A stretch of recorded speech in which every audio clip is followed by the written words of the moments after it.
You're in a place where past events are explored, ensuring your sleep is light and beneficial. Don't forget to show your support and appreciate this session, as by the end of our narrative, you'll be ready for a restful night. Close your eyes, and we'll begin our story.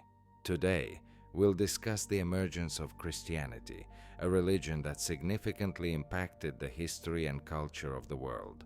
So, how did Christianity arise? It's known that this teaching appeared around 2500 BCE, but how deeply do we understand its formation? I'll try to shed light on this question and explain the historical, social, and cultural circumstances that contributed to its growth. First, let's focus on the Bible. Why is this important? Christianity developed from Jewish tradition, and the key sacred text for Judaism is the Tanakh, known as the Old Testament in Christianity. Later, the New Testament was written, which became the foundation of Christian teaching. Its texts record the events of Jesus Christ's life and the formation of early Christian communities. Christianity emerged in Judea, a Roman province facing complex political and social conditions. At this time, the Jewish people were under Roman rule, but maintained their religious and cultural identity. Within Jewish society, various groups existed, such as the Pharisees, Sadducees, Essenes, and Zealots, each with different views on the future and interpretations of Scripture. Amidst this backdrop, Jesus of Nazareth emerged, preaching ideas of love, mercy, and forgiveness, foretelling the coming of the kingdom of God and drawing both admiration and criticism. For some, he became the Messiah. For others, he was a heretic and troublemaker. Ultimately, his crucifixion by Roman authorities and the subsequent resurrection stories sparked the beginning of a new religion. After his death, disciples began spreading his teachings among Jews and Gentiles. One key figure in this process was Paul, who significantly influenced the theology and organizational structure of Christianity. Thus, Christianity arose at the intersection of Jewish tradition and Greek culture, incorporating elements of both. Over time, it underwent many changes, faced persecutions, became the official religion of the Roman Empire, and grew into one of the largest world religions. The main question we'll start with is, what new insights did Jesus of Nazareth, known as Christ, bring? What do we know about him when considering him not only from a faith perspective, but also scientifically? Why did Christianity establish a strong foothold in the Roman Empire 2 to 3 centuries after his appearance? The answers to these questions aren't straightforward. Before delving deeper into the topic, let me remind you that there's a book known as the Bible, which is actually a collection of books. The word Bible means books in plural. Depending on the religious tradition, this collection can look different. Jews refer to it as the Tanakh, which consists of 3 parts: Torah, Law, Nevi'im, Prophets, and Ketuvim, writings. For them, this is the only sacred text. Christians add to this collection 27 books of the New Testament, although there are some differences in the composition of the Old Testament among Orthodox, Catholic, and Protestant traditions. The New Testament is nearly identical across all traditions, except the Ethiopian Church, which includes additional books, which is rare. Jews do not recognize the New Testament, limiting themselves to the Tanakh. It's important to note that no one wrote these books intending to create a single collection. Different authors produced them at various times and in different languages: the Old Testament in ancient Hebrew and Aramaic, and the New Testament in Greek. However, the New Testament may have been based on oral or written texts in Aramaic, the language spoken in Palestine at that time. The formation of the Old Testament canon began at the turn of the 2nd century CE, largely due to the division between Judaism and Christianity. Christians used various texts for a long time, and the final list of canonical books was established by the 4th century CE, although there were earlier versions that weren't definitive. It's crucial to understand that biblical texts don't exist in a vacuum. From the very beginning, they sparked debates on how to interpret them correctly. The Bible interprets itself, with some parts explaining others. These interpretations became the basis for theological discussions and different movements within Christianity, also leading to changes within the religion itself. Christianity should be viewed not as a single religion, but as a group of religions, containing numerous streams whose relationships have not always been peaceful. Nonetheless, Christianity undoubtedly played a significant role in shaping modern Western civilization.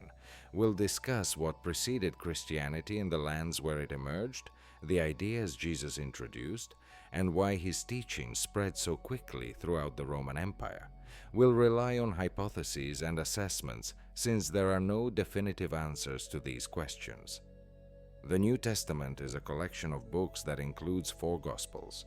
These Gospels describe the life of Jesus of Nazareth, whom Christians call Christ, meaning the Anointed One.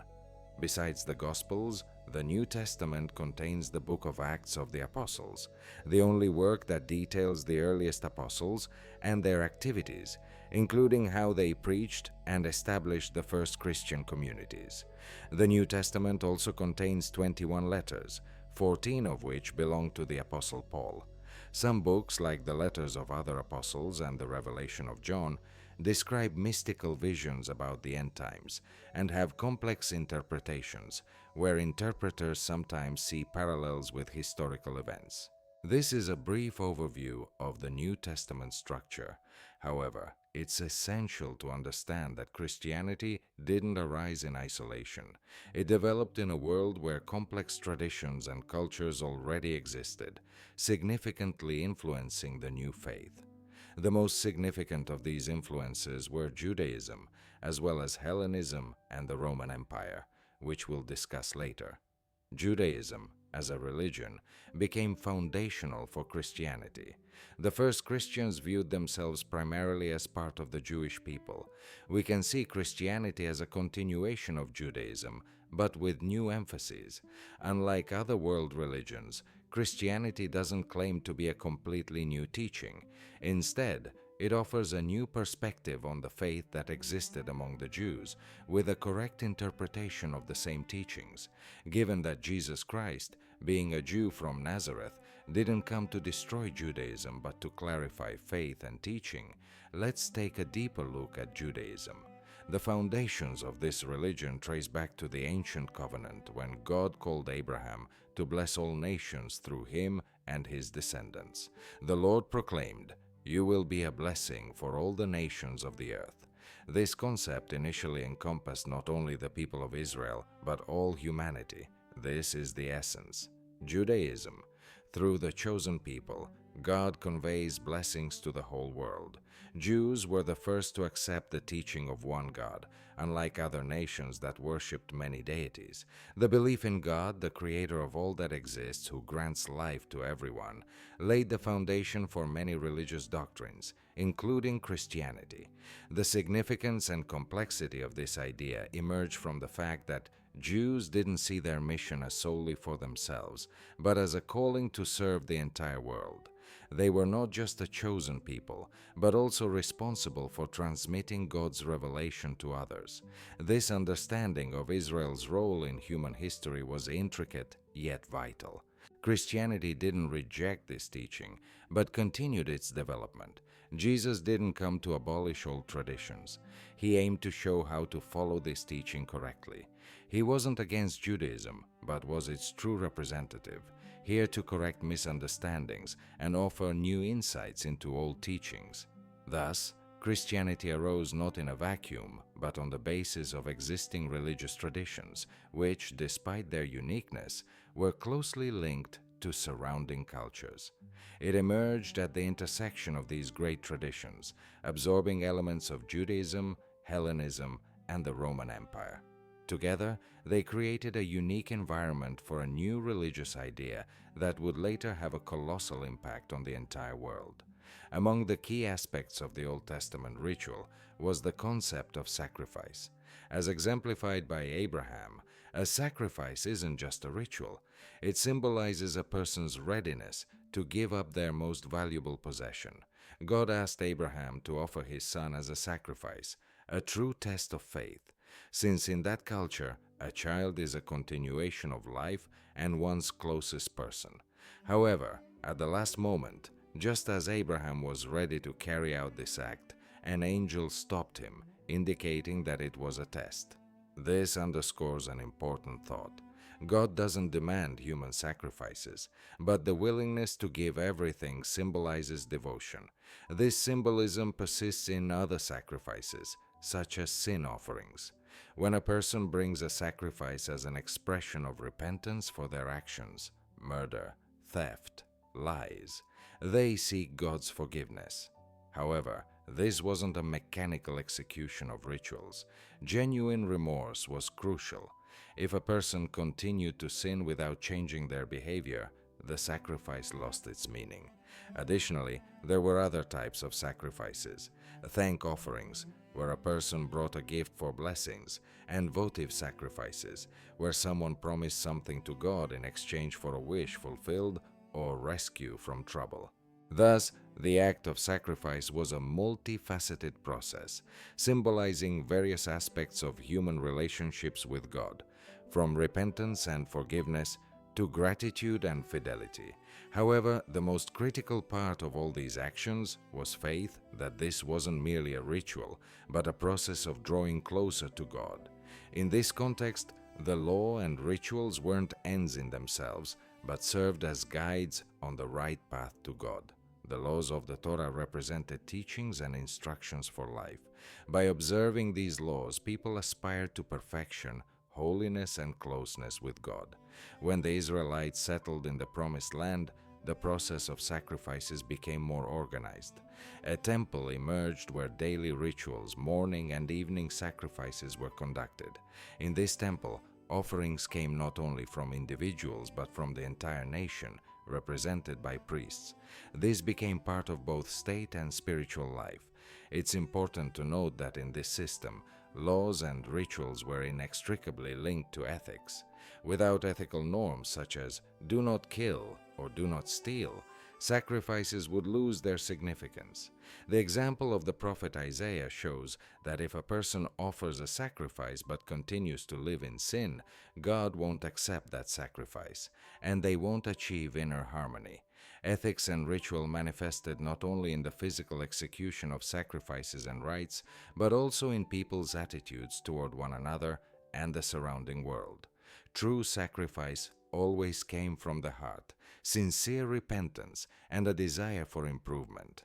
Thus, the Old Testament, with its laws and commandments, represents not just a set of moral prescriptions, but a whole system that shapes and sustains the relationship between humans and God and among themselves. It's a path one must follow, recognizing not only the rules, but also their profound meaning. The Pharisees were one of the most influential religious movements in Judea during the Second Temple period.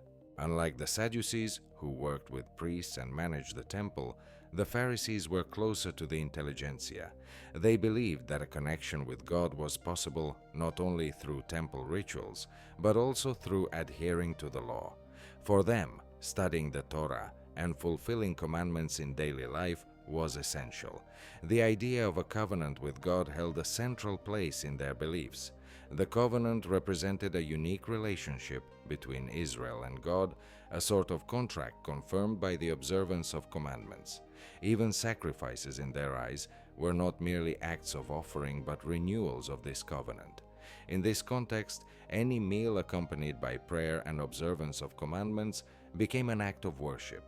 However, strict adherence to the law required increasing rigor, and over time, the rules of observance became stricter, with new ritual restrictions added.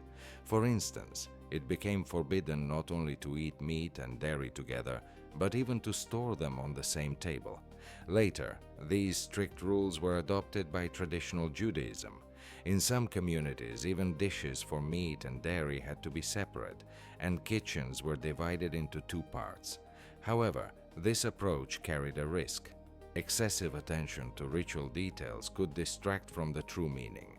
Ethical aspects of faith became less significant. When one focuses solely on proper food preparation, they might forget about love for others. There were not only Pharisees but also other groups. For example, the Essenes, a mysterious society that withdrew to the desert for an ascetic life. They believed neither the Pharisees nor the Sadducees followed the true path and formed their own communities, adhering to unique spiritual laws. They had their views on salvation, their teacher of righteousness, and strict prescriptions. The Zealots, on the other hand, were radical nationalists. During Roman rule in Judea, the Zealots viewed the Romans as occupiers to be fought against. They called for not only spiritual struggle, but also armed resistance, with some participating in guerrilla activities against Roman legions. Although these groups had different views, they were united by a desire to find the right path in faith, following their convictions.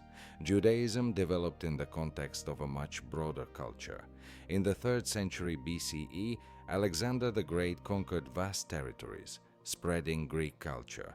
After his death, his successors divided the empire, but the influence of Greek civilization remained strong, continued to grow among the conquered peoples, including the Jews. Many Jews lived outside Palestine, in major Greek cities like Alexandria. They found it harder to understand sacred texts in ancient Hebrew, so a translation of the Torah into Greek, known as the Septuagint, was created. This translation wasn't merely literal, it adapted the text to Greek philosophical concepts. Hellenization led to various trends in Judaism. Some sought to preserve traditions, others looked for compromises with Greek culture, while some retreated into spiritual isolation. Imagine an educated person familiar with the works of Plato and Aristotle. It's unlikely they'd seriously believe in the Olympic gods of Homer, with their quarrels and intrigues. These myths seem too primitive for deep reflections on existence. Even Socrates hints in Plato's dialogues that if God exists, he must be something more significant than mythological images. But where to seek answers to these questions? Judaism, with its strict monotheism and clear moral principles, appeared a logical choice for Greeks seeking a more rational understanding of religion. In Alexandria and other Greek centers, Jewish thinkers like Philo of Alexandria tried to interpret the Old Testament in philosophical terms, forming a system of ideas about the higher world, justice, and true wisdom. However, for the Greeks, accepting Judaism posed a challenging decision. It required adherence to many laws, avoidance of certain foods, and circumcision for men. Therefore, many remained on the fringes of Judaism, embracing its core ideas without fully practicing. These individuals were called proselytes. They recognized one God but didn't formally become Jews. Into this complex and layered world came Jesus. The Gospel of Mark starts with an important statement: the beginning of the Gospel of Jesus Christ, the Son of God. What happened next? If we set aside religious views and consider events scientifically, we can say that a man lived who preached a new concept of the kingdom of God. This wasn't an entirely new idea. The notion that God would establish just rule on earth appeared in the Old Testament. However, Jesus made it the focus of his preaching. He was born in Nazareth and clashed with the religious leaders of his time, ultimately leading to his execution. Nevertheless, his disciples believed he rose from the dead. The question of his historical existence sparked debates for a long time. In the 15th and 16th centuries, the issue of the historical Jesus arose as scholars sought to determine who he really was. Yet, difficulties emerged. Ancient sources were often subjective, and there were few independent accounts of him. This situation resembled that of Socrates, who left us no writings. Everything we know about him is based on accounts from his students, like Plato and Xenophon. Still, philosophy after him changed so much that his existence is considered unquestionable. Similarly, with Jesus, his influence on Judaism and the world at large allows us to view him as a real historical figure. The most crucial question remains: did he rise from the dead? It's scientifically impossible to prove. We lack signed protocols or archaeological evidence. We only have memories from his disciples recorded many years later. The four canonical Gospels provide slightly differing versions of events, but the core idea remains unchanged. Over the past 200 years, many books about Jesus' personality have been written. The question of his existence no longer raises doubts, but different researchers offer various interpretations of his character. Some see him as a religious reformer, others as a prophet, and still others as a revolutionary opposing Roman rule. Each generation perceives his figure differently. The search for the historical Jesus goes on, but we may never know the whole truth.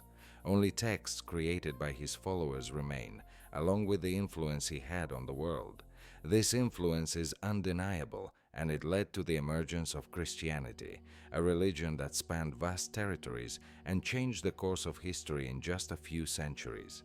The search for the historical Jesus has become a complex task, resembling a chaotic equation where each researcher arrives at their conclusions. Each historian views Jesus through the lens of their era, beliefs, and cultural context. For example, in the 18th century, Reimarus portrayed him as a revolutionary fighter for the liberation of the Jewish people. In the 19th century, during the era of national romanticism, each country began to see in Jesus a reflection of its own values.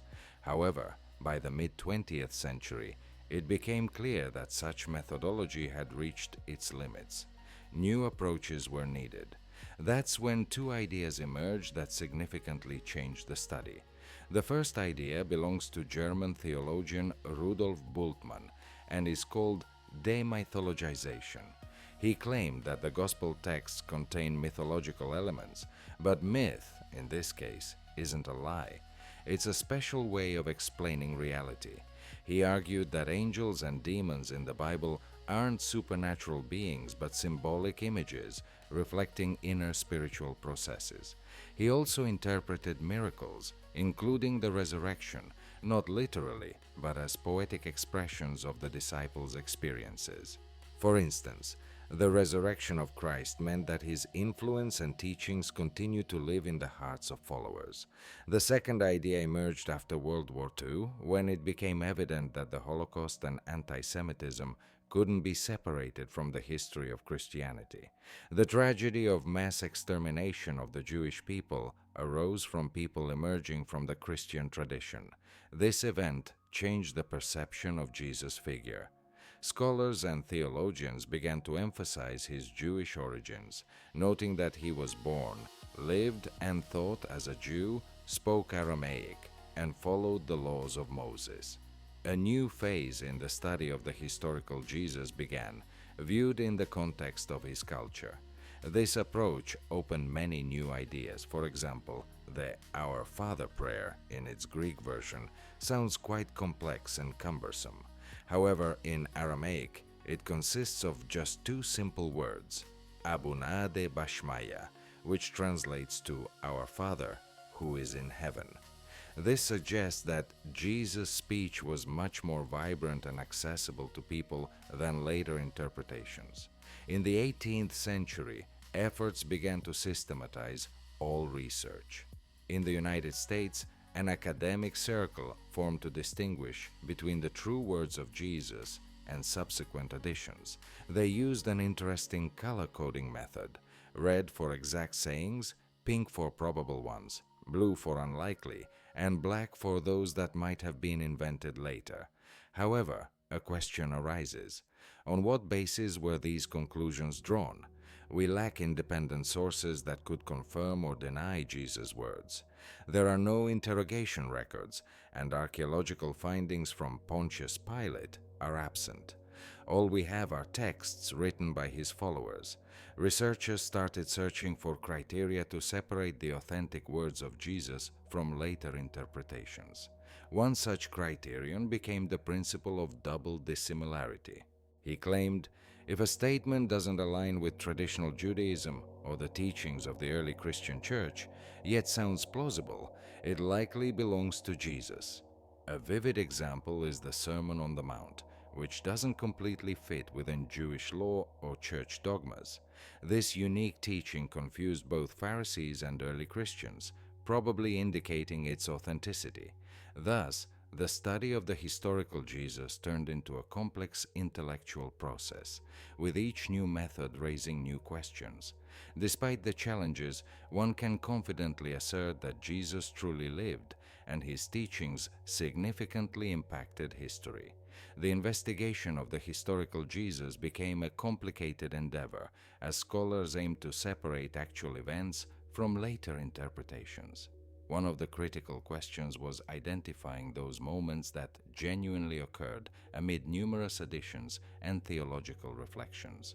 A primary method is analyzing episodes that might seem uncomfortable and seemingly shouldn't have made it into the Gospels. For instance, John the Baptist appears in the text before Jesus and even baptizes him. This scene raises theological questions. If Jesus is above John, why would he get baptized by him? If the Gospel authors had complete control over the narrative, they could have omitted this episode, but it remained, indicating its historical value. Researchers faced a significant challenge. It's impossible to simply separate Jesus' real words and actions from interpretations based solely on personal beliefs. This required criteria. One such criterion is double dissimilarity. If a statement doesn't conform to either traditional Judaism or the doctrines of the early church, it's likely authentic. For example, Jesus' teachings on forgiving enemies or loving neighbors, regardless of their social status, don't align with the Pharisaic Judaism of that time and weren't characteristic of early Christianity, which aimed to establish the church. However, the search for truth resembled an endless process. Scholars sought criteria, then criteria for the criteria, and so on, until it became clear that the pursuit of the historical Jesus hit a dead end. Nevertheless, this process led to important conclusions. The text began to be seen as a living, layered source, created not by one individual, but by generations interpreting it in their context. Over long centuries, numerous theories emerged. Some viewed Jesus as a social revolutionary, urging a fight against Rome. Others saw him as a mystic immersed in revelations. Some researchers depicted him as an eschatological prophet, while others portrayed him as a wise, wandering teacher. The list went on. Jesus was a marginal Jew preaching away from major religious groups, a charismatic leader transforming lives. Every researcher saw a reflection of their ideals in him, and historical reconstructions often became mirrors of their authors. The most contentious aspect of Jesus' life remains his resurrection. For instance, one famous writer regarded Jesus as a great moral teacher, but didn't believe in his resurrection. He argued that the value of the teaching doesn't depend on whether that fact occurred or not. However, for early Christians, the resurrection was not just an important element, but a foundational moment of their faith. It represented not only victory over death, but also proof of his divine nature. If death were the end, Jesus would remain just another prophet. But the resurrection made him more than merely a man. It confirmed that he was the Messiah promised by God. Many ask, if Christianity is a personal faith, why does the church exist? Why can't one simply pray to God and follow Jesus' teachings alone? Early Christians viewed the church not merely as an organization, but as a manifestation of God's kingdom on earth. They believed that through the community of Jesus' disciples, his mission continued. In its early years, the church lacked a complex structure or system of rituals. It was built on brotherhood, mutual support, and preaching. If one had to highlight a primary characteristic of Christianity, it would be preaching.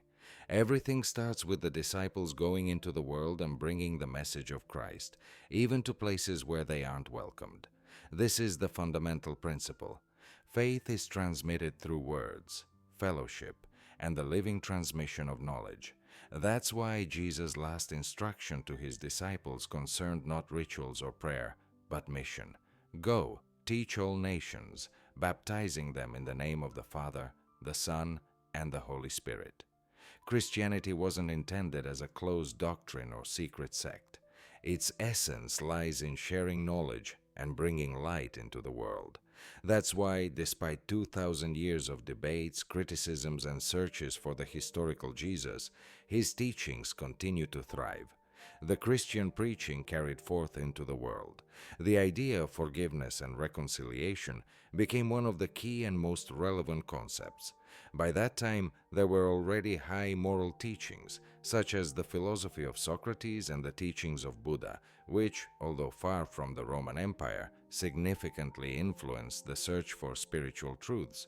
However, the primary significance of Christianity lay not just in moral principles, but in the opportunity for individuals to receive forgiveness and restore their relationship with God. This message resonated especially with those who felt their sinfulness and imperfection. The Roman Empire represented a powerful nation-state with established laws supporting order, an extensive network of roads, and vast territories stretching from Gibraltar to Kuwait and from Egypt to Britain.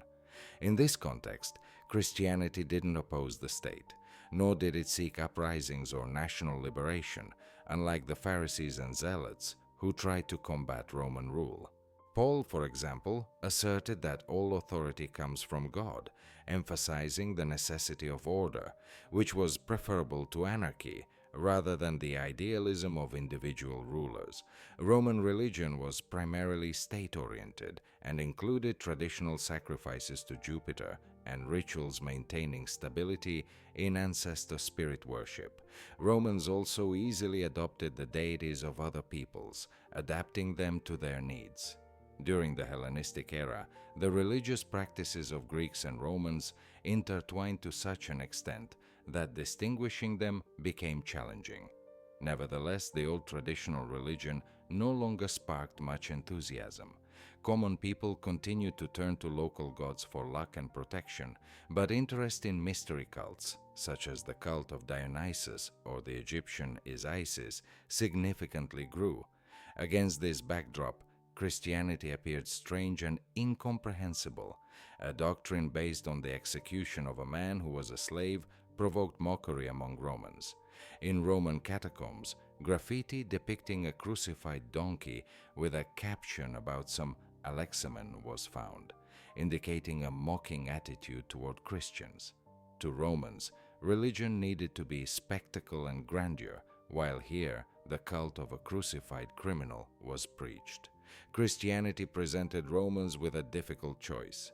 Emperors were deified and demanded worship, while Christians, recognizing only one God, they refused to offer sacrifices to state deities.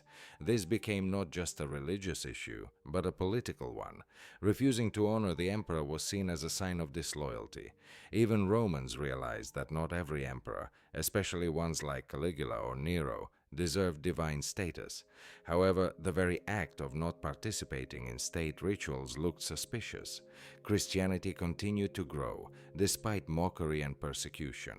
Its message of forgiveness, equality before God, and eternal life attracted more followers, especially among common people, women, and slaves. In this vast empire where borders and beliefs mixed, it offered something more than mere rituals or emperor worship. It provided a new purpose in life. In the Roman Empire, worshipping deities was seen not only as a religious duty, but also a civic obligation. When Christians refused to sacrifice to Fortuna, the genius of the emperor or Jupiter, they became traitors to the state. They were viewed not just as religious dissenters, but also as threats to state stability. The situation for Jews was somewhat different. Their faith in the one God existed long before the Romans arrived, and the authorities preferred not to interfere, demanding only outward loyalty. A temple was built in Palestine for the goddess Roma and Augustus, and sacrifices were made for the emperor in synagogues. This was enough to maintain peace.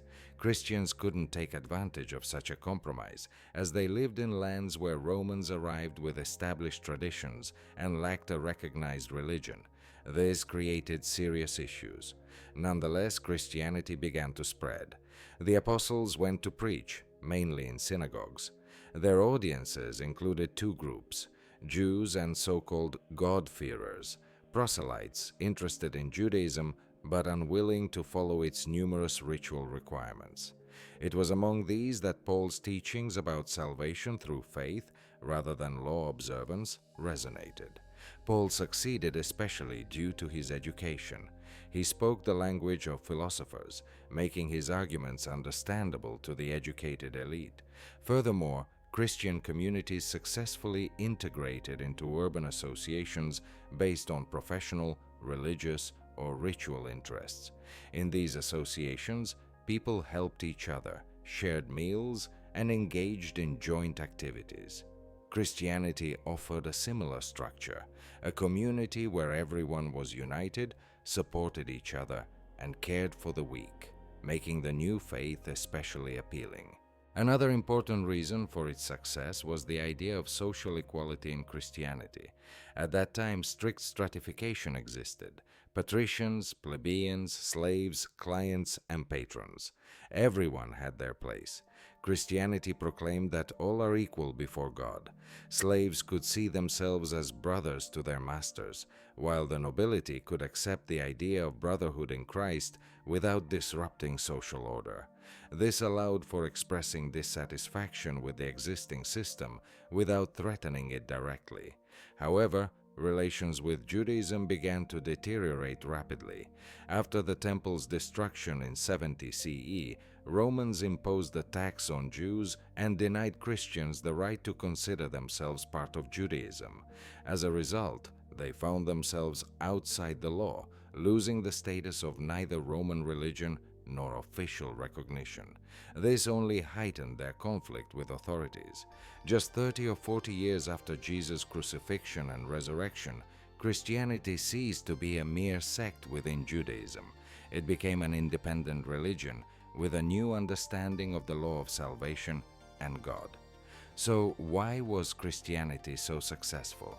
First, it answered the intellectual challenges of the time, offering ideas that attracted philosophers and thinkers. Second, it provided a moral answer to profound questions of conscience. The idea of forgiveness and unity with God through Jesus' sacrifice was unique. Third, it successfully fit within existing social structures, offering people an alternative to traditional Roman institutions.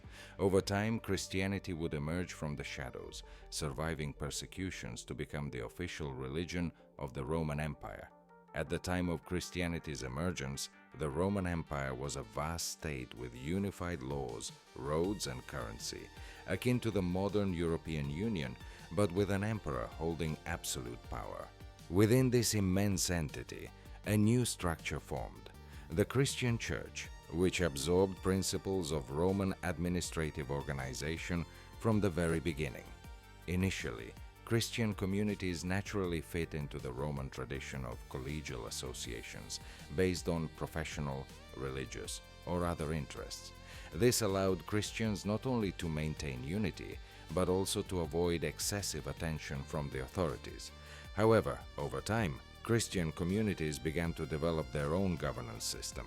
By the early 2nd century CE, Ignatius of Antioch, an early Christian leader, described 3 levels of clergy: bishop, presbyter, and deacon. The bishop was the head of the community, the local church, and the leader. Presbyters or elders were his assistants and carried out tasks. Deacons handled economic and charitable affairs. It was asserted that no significant worship could occur without a bishop. The bishop was seen as a continuation of Jesus Christ's authority, and this position became the foundation for the entire church structure. Analyzing the organization of the Roman Empire, it becomes clear that the church hierarchy mirrored the state in many ways. The empire was divided into provinces, managed by the Senate or directly by the emperor. Similarly, Christianity developed dioceses, headed by bishops. In Roman society, the bishop held a position analogous to that of a patron, while his congregants became his clients. This was a natural system. The client received protection and support from the patron in exchange for loyalty. The bishop cared for his flock, and the laity acknowledged his spiritual authority. In small provinces and villages, Christian communities could remain more democratic, resembling early gatherings of believers. However, in larger cities like Antioch, Rome, and Alexandria, a strict hierarchy proved more viable, ultimately encompassing the entire Christian community. Yet the situation was not so simple. Unlike Jews, who had the official status of a traditional religion, Christians could not take advantage of this privilege.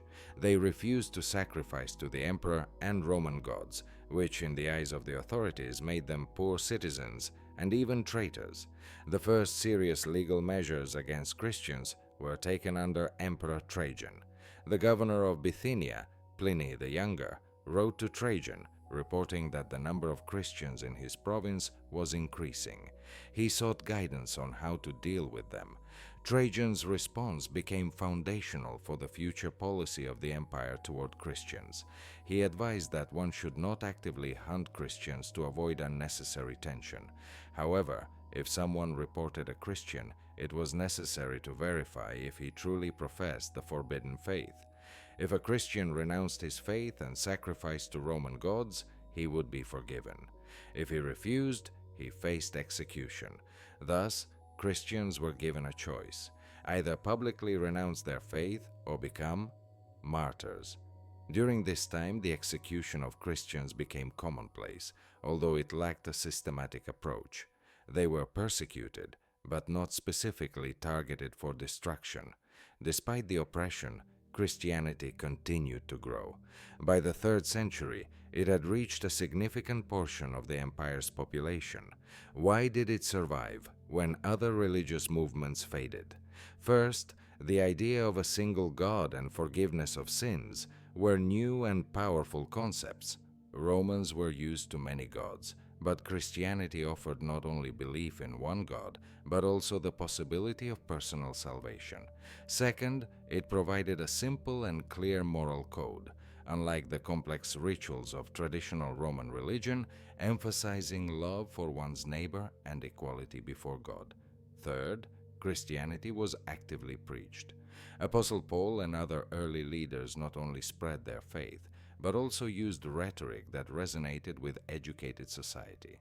Furthermore, the Christian community could exist as small home gatherings or as a powerful hierarchical structure in large cities. In conclusion, the Christian community cared for the poor, widows, orphans, and the sick, making it appealing to various social groups.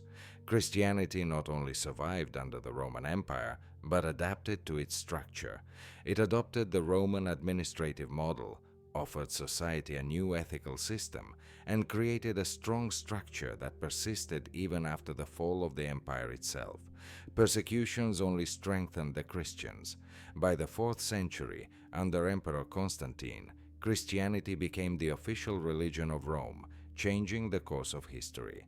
The story of Christianity in the early centuries CE is inseparably linked to persecutions. However, these persecutions were not constant and total. They occurred episodically, often depending on circumstances or the policies of emperors. In the 1st century, persecutions of Christians were not widespread.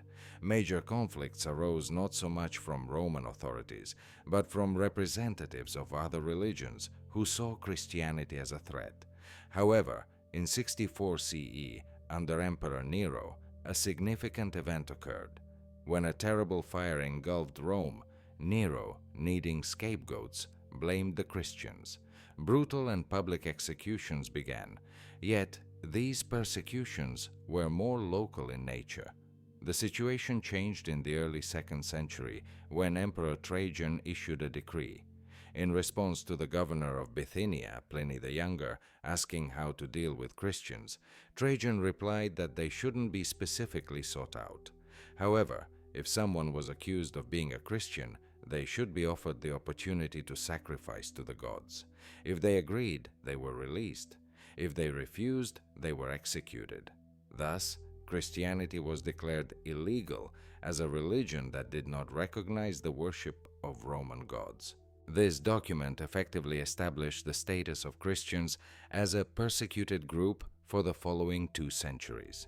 During Emperor Decius's reign in the mid-2nd century, persecutions became systematic. He introduced the practice of mass sacrifices to Roman gods. Every citizen had to obtain a special document confirming the performance of the ritual. Christians who refused to sacrifice faced torture and executions. This marked the first centralized and large-scale persecution of Christians in Roman history. The most extensive persecutions occurred in the early 3rd century under Emperor Diocletian. From 303 CE, for 10 years, he attempted to eradicate Christianity. Christian temples were destroyed, scriptures burned, and Christians expelled from the army and civil service. Many faced brutal executions. However, instead of destruction, faith only grew stronger.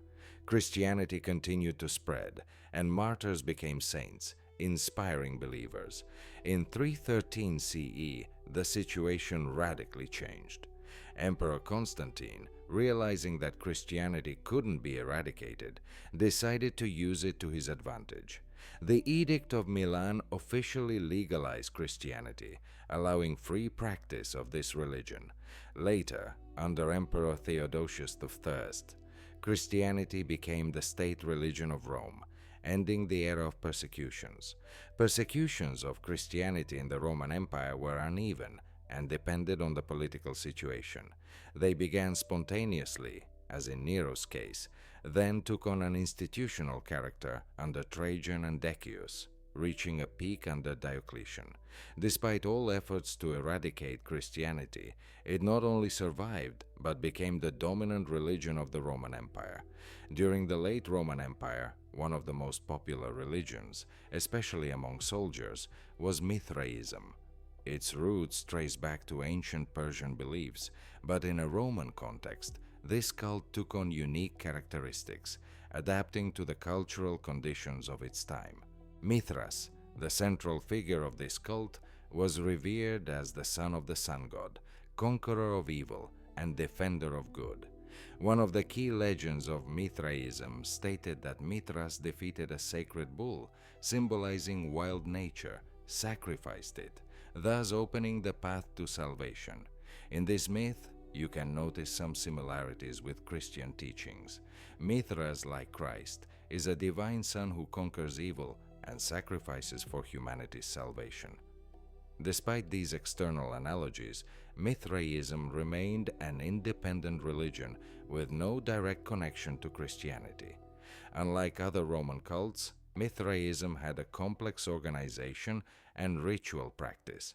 Within the Roman Empire, there were special temples known as Mithraea, which differed significantly from traditional pagan shrines.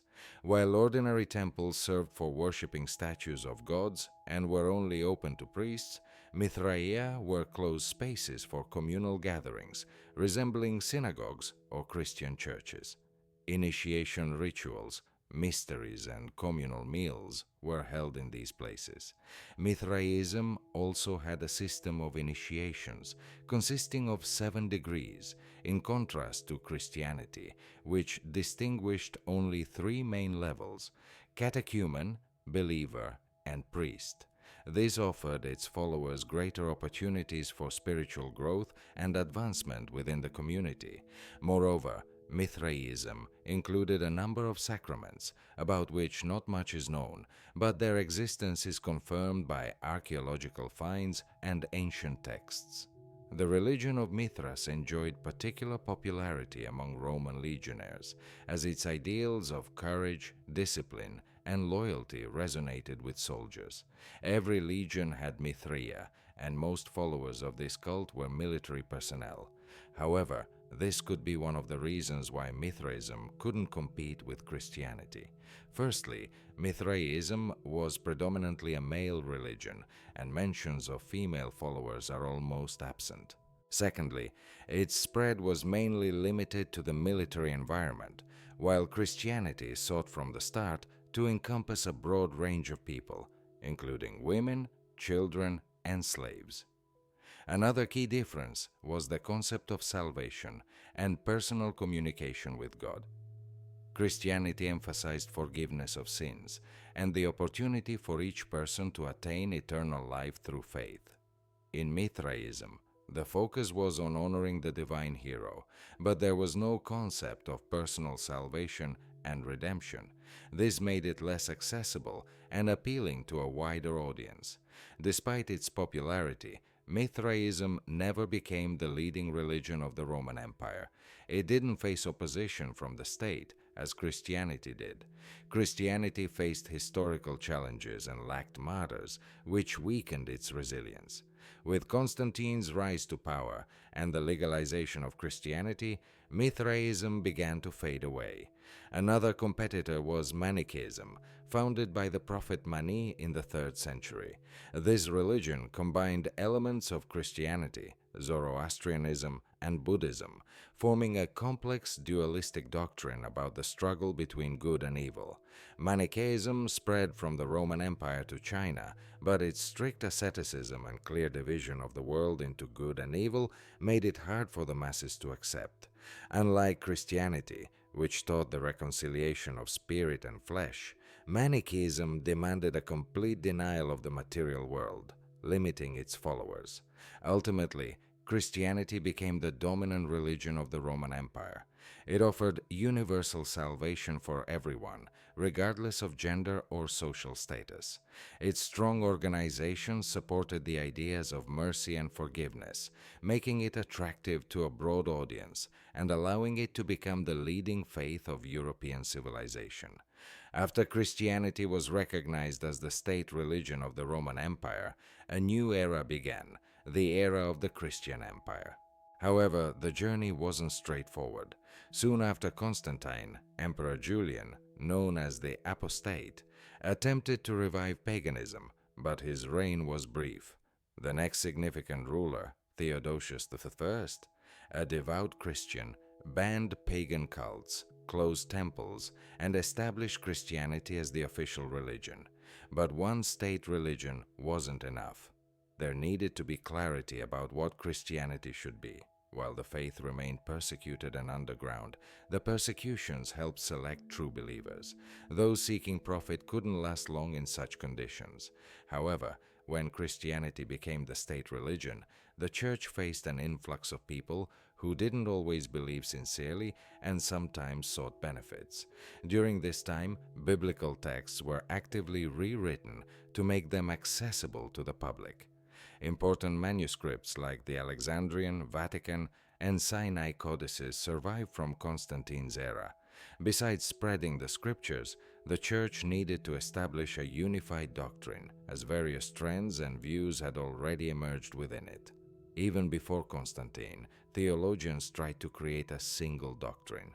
For example, in the late 2nd century, Irenaeus of Lyon wrote a treatise against heresies, describing existing misconceptions. During this period, the term heresy acquired a negative connotation, indicating not just a choice or school of thought, but a conscious deviation from the truth. Contrary to modern views, many who were later labeled heretics didn't consider themselves as such. They simply understood religious truths differently. Some teachings like Gnosticism, Manichaeism, Arianism, and Montanism were seen as threats to the church. Arianism, which claimed that the Son of God was created by the Father and didn't exist eternally, posed one of the most serious challenges. This view made the Son, from the perspective of Orthodox Christianity, unequal to God the Father. Arianism gained significant support, especially among barbarian tribes, becoming a crucial factor in religious conflicts. Origen became a prominent figure in theological thought. His ideas, such as the pre-existence of souls and universal salvation, were later condemned as heretical, although he never sought to oppose the church. Many of his concepts, inspired by Platonic philosophy, became foundational for theology but sparked debates in radical interpretations. As Christianity evolved into a state religion, the need for a unified doctrine arose. This led to the convening of ecumenical councils, the first being the Council of Nicaea in 325 CE. There, the foundation of the dogma of the Holy Trinity was formulated. Councils became tools for resolving church disagreements, and their decisions became mandatory for the entire Christian community. Thus, the era of the Christian Empire marked a period of both triumph and institutional formation for Christianity.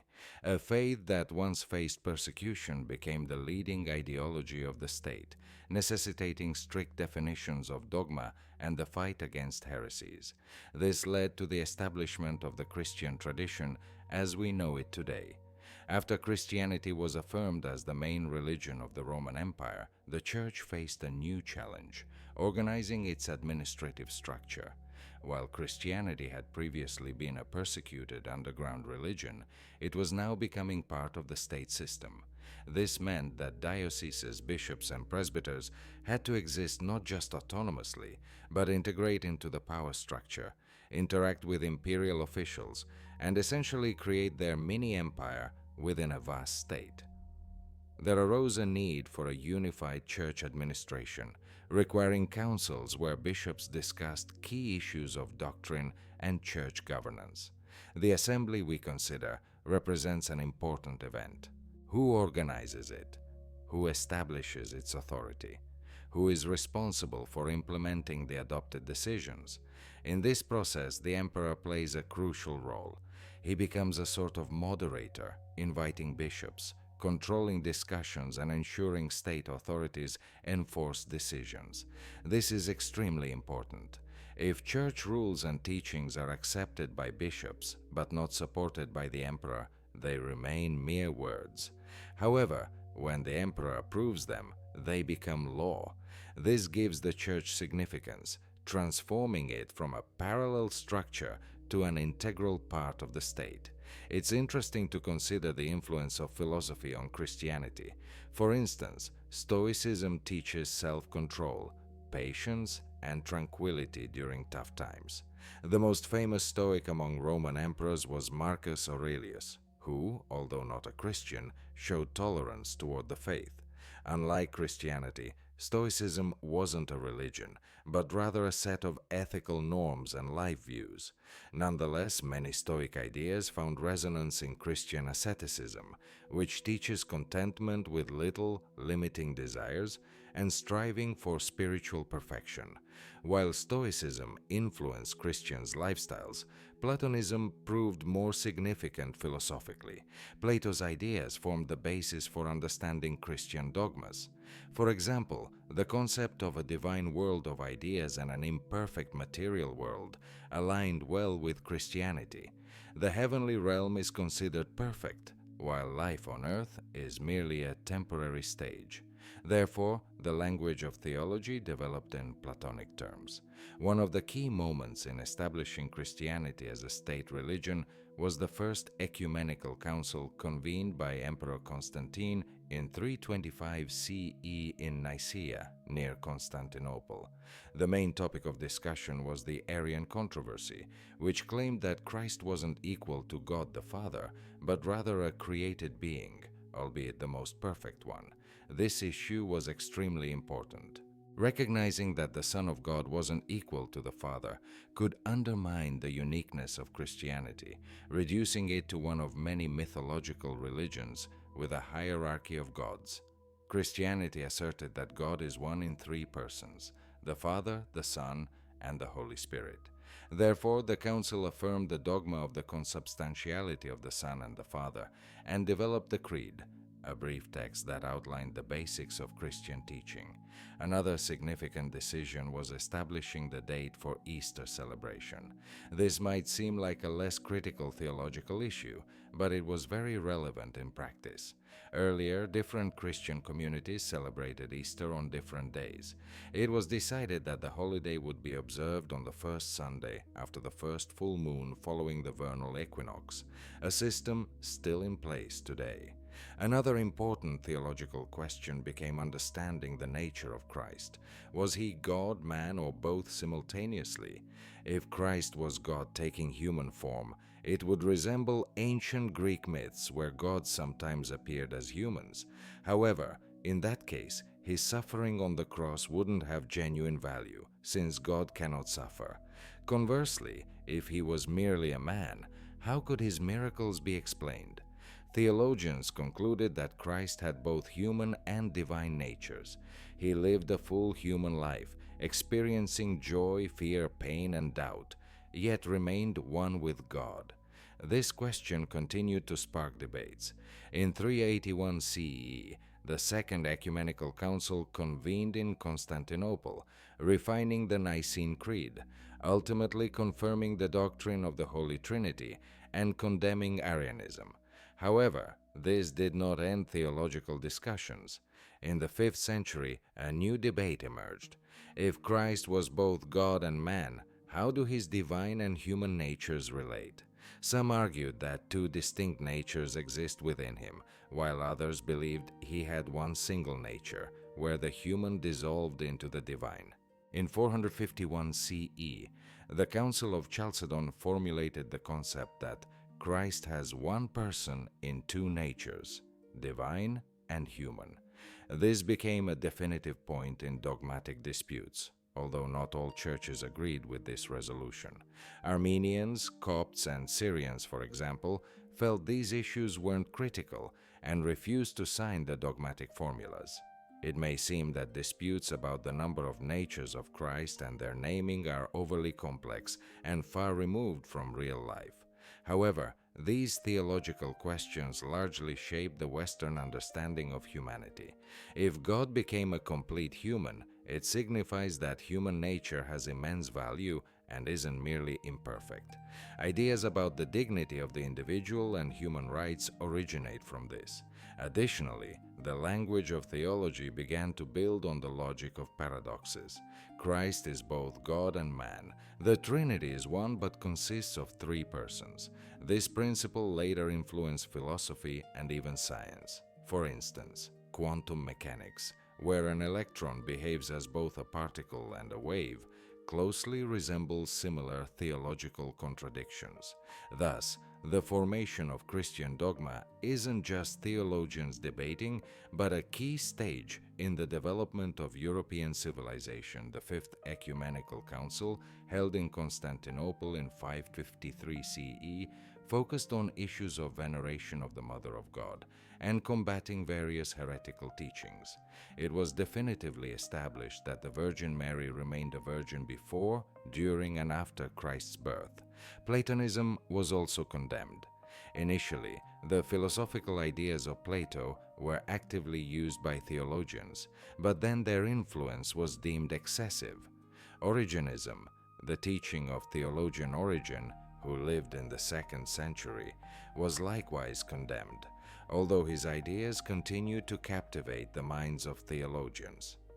Nestorianism and Monophysitism, which offered different views on the nature of Christ, were also condemned. The 6th Ecumenical Council, held in 680 CE, examined monothelitism, the teaching that Christ had only one divine will.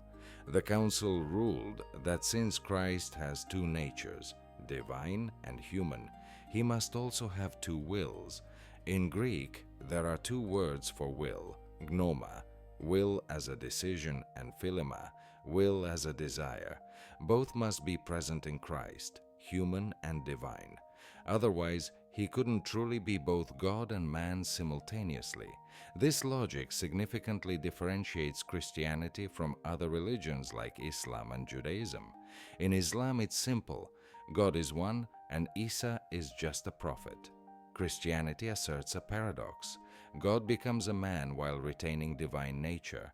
The essence of divinity has roots in ancient philosophy, yet at the same time it diverged from it.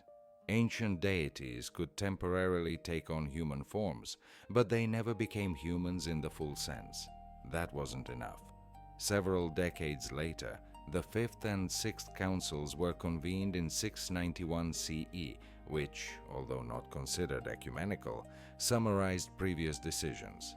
Byzantine emperors aimed to systematically organize theological nuances, although they often struggled to ensure adherence to their decisions. The last ecumenical council of antiquity, the 7th Nicene Council, took place in 787 CE. It affirmed the veneration of icons and definitively condemned iconoclasm. While the Greeks immersed themselves in philosophical discussions, the Romans showed practicality. Augustine of Hippo, one of the greatest theologians of the Latin tradition, focused not on essences and hypostases, but on clear principles of life. His works on the City of God and Confessions became foundational for the Western Christian worldview. In the Confessions, he raises an important question. What comes first, faith or knowledge? He compares it to the chicken and the egg. Knowledge gives birth to faith, and faith gives rise to knowledge. Western Christianity later emphasized this idea. A person needs not only to believe, but also to understand their faith. When Christianity became the state religion, masses began to enter the church, often only formally, without changing their habits and views. This caused dissatisfaction among the most devoted believers, who retreated to the desert to devote themselves to God. Thus, monasticism arose, with Egypt becoming its first center. Monasteries were established in the desert, where individuals sought solitude and spiritual cleansing. Egypt, where the afterlife held immense significance, naturally fostered the idea of monastic life. Monastic texts from that time include the words, "Eva Mark said to Arsenius, 'Why are you leaving us?' Arsenius replied, 'God knows I love you, but I cannot be with God and with people at the same time.'" This expresses the ideal of a monk. The world with all its cares hinders a focus on God. Thus, it's better to retreat to the desert. In the West, monasticism took a different form. While monks in Egypt lived as hermits, in 5th century Italy, Benedict of Nursia created a system of monasteries with clear rules. His rule defined a monastery as a school for serving the Lord, aligning with the spirit of Latin Christianity. Monasteries became not just places for prayer, but also centers of education. Soon they became the guardians of knowledge in the Middle Ages, copying books and educating new generations of monks. Thus, Latin Christianity grew increasingly differ from the Greek. The East continued theological debates, while the West developed a practical, organized religious life. These differences caused the Western and Eastern churches to evolve increasingly independently. Byzantium remained the bastion of orthodoxy, while the West gradually formed a structure that would eventually lead to the papacy and the Catholic Church. Thus, ecumenical councils, disputes over dogmas, and monastic movements shaped two significant Christian traditions that would ultimately diverge in the 10th century. After the fall of the Western Roman Empire, the world became divided. The eastern part, known as Byzantium, preserved former traditions, continuing to exist under the name of the Roman Empire. Later, the Byzantines referred to their state as the Roman Kingdom, emphasizing the continuity of Roman authority. What happened in the West? A completely different situation emerged, with numerous barbarian kingdoms: the Franks, Visigoths, Ostrogoths, and Burgundians. Some peoples left a significant mark in history, while others vanished. One of the most famous was the Kingdom of the Vandals in North Africa. Their actions were so brutal and destructive that their name became synonymous with ruin. Despite the fall of the Western Empire, Rome's influence didn't disappear. Its legal norms, architecture, and religion continued to impact the barbarian peoples. Christianity spread even to China and India. However, in the East, there remained a goal to restore the empire. One of the key figures in this process was Emperor Justinian. Justinian was an outstanding ruler who not only sought to reclaim lost Western territories, but also laid the foundations of a Christian state. His images can be seen in mosaics in Italian Ravenna, one of the best places to study early Christian art. In frescoes, Justinian is depicted surrounded by bishops, priests, and warriors. He is both a defender of the faith and a military leader. Under him, the Roman Empire briefly expanded its borders, reclaiming significant territories in Italy and North Africa, driving out the barbarians. Yet, his dream of restoring the empire to its former boundaries didn't come true. Soon after his death, the barbarians reclaimed Italy, and Islamic conquerors took significant territories from Byzantium in the east. However, Justinian's main legacy isn't wars, but his legal reform. He compiled the famous Justinian Code, a collection of civil laws that became the foundation for European legal systems and influenced even the Napoleonic Code. Additionally, Justinian established the principle of symphony of powers, the idea of harmony between the state and the church. He proclaimed that there are two great gifts from God, the kingdom and the priesthood. The church should handle spiritual matters, while the emperor addresses worldly affairs. But both derive from God and must operate in harmony. Several centuries later, a similar attempt to revive Rome was made by Charlemagne, king of the Franks. He was an outstanding warrior and ruler, but also a Christian statesman. Almost all barbarian kingdoms that took over Rome adhered to Arianism, a branch of Christianity asserting that the Son of God isn't equal to the Father. This was unacceptable for Orthodox Christianity, and Charlemagne, who embraced Catholicism, became a natural ally of the Pope. In 800, the Pope crowned him emperor, thereby restoring the Roman Empire, but now as the Holy Roman Empire. Charlemagne called himself Emperor Augustus, mimicking the titles of ancient Roman rulers. On his coins he depicted himself as a true Roman patrician. It mattered to him not only to rule the Franks, but also to be the successor of the great empire. This idea of Roman heritage became the foundation of medieval Europe. Although his empire soon fell apart, it left a legacy in culture, architecture, and literacy, which continued to exist based on Roman heritage. While the West was forming a new empire, the Eastern Roman Empire faced a severe crisis, the struggle between iconoclasts and iconodules. In Islam, images of God are forbidden, and after the Arab conquests, many Byzantines began to wonder if icons violated commandments. Emperor Leo III prohibited their veneration, leading to the destruction of sacred objects. Warriors gouged eyes from images of Christ, destroyed mosaics, and swept away frescoes. However, monks and theologians opposed this. They argued that icons aren't idols, but means of communication with God.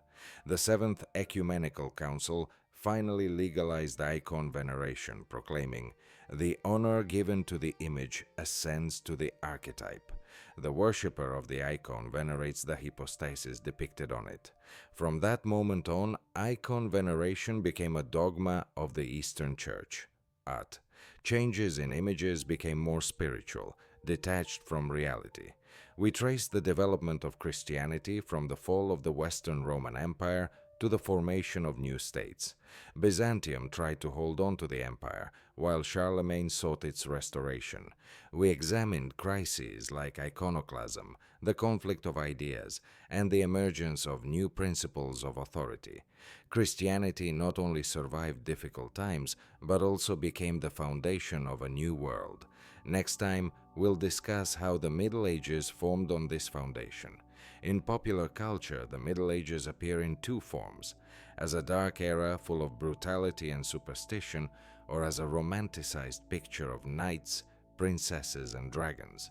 The truth, as usual, lies somewhere in between. The medieval world was layered and eventful. One example reflecting the unique religious consciousness of that time is a story recorded in a medieval sermon. A wolf kidnapped a child, and his mother, instead of praying, took a figurine of the infant Christ from the church and said, "You won't return your son until you return mine." Legend has it that the frightened Virgin Mary commanded the wolf to return the child. This story illustrates how saints were perceived not as unreachable heavenly beings, but as close guardians.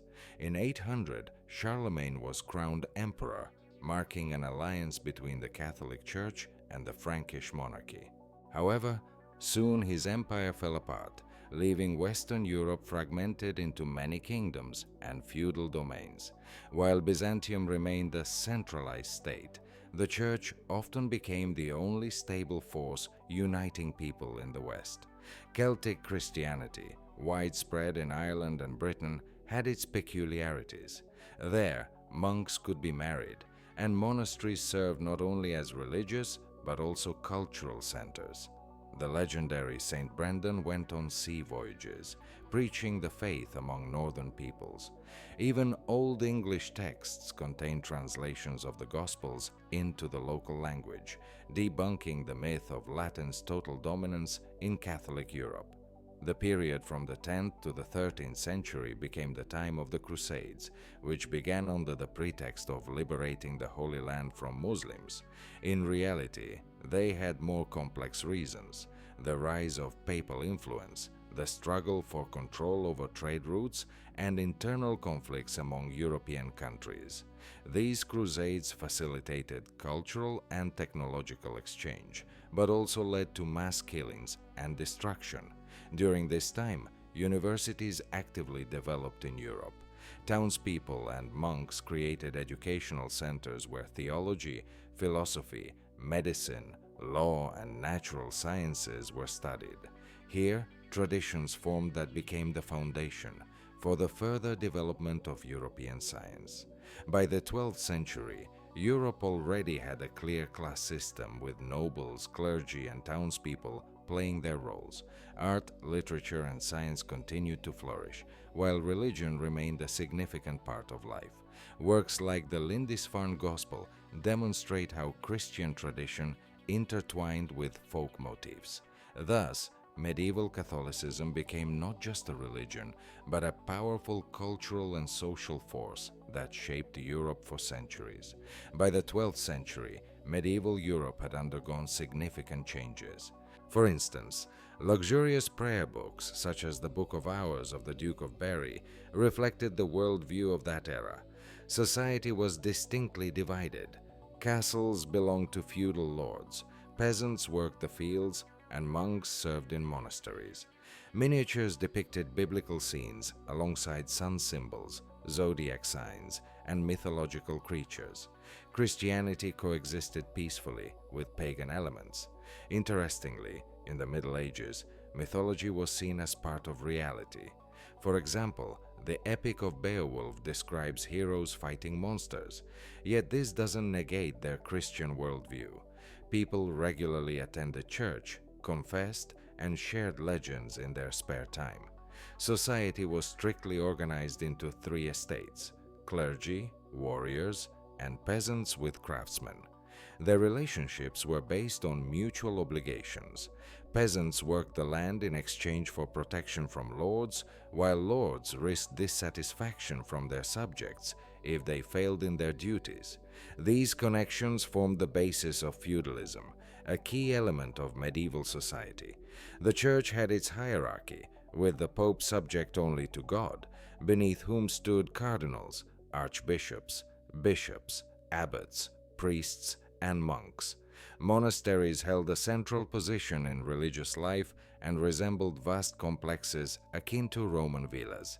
The inner courtyard served as a place for solitude and prayer, surrounded by residential and utility buildings.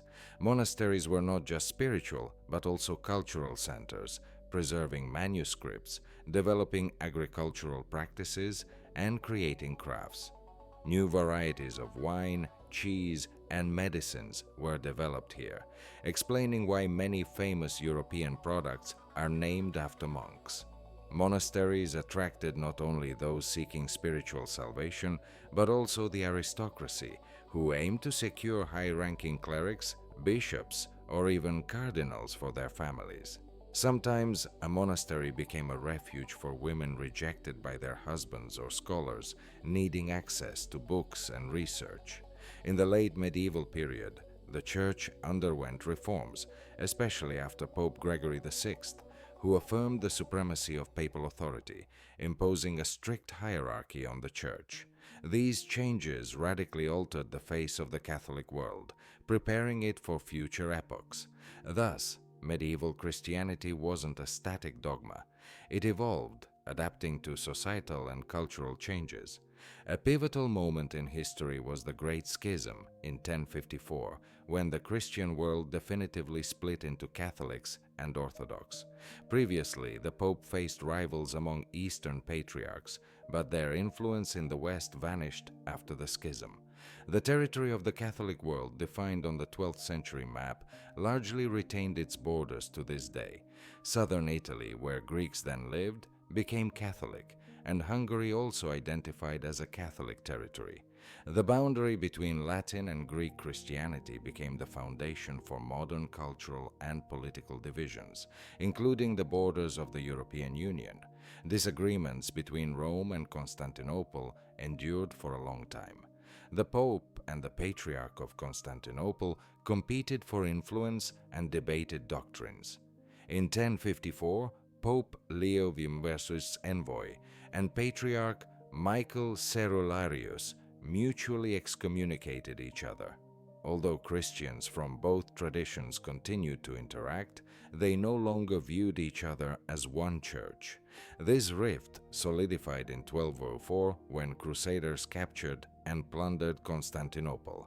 For half a century, the city remained under Catholic control until the Greeks reclaimed it. This conflict marked the first instance of war between Christians on religious grounds, laying the foundation for centuries of rivalry. Throughout the 12th to 15th centuries, the Roman Church continued to strengthen its power. Popes became not only spiritual leaders but also real rulers. Monasteries, previously independent, began to answer directly to the Pope.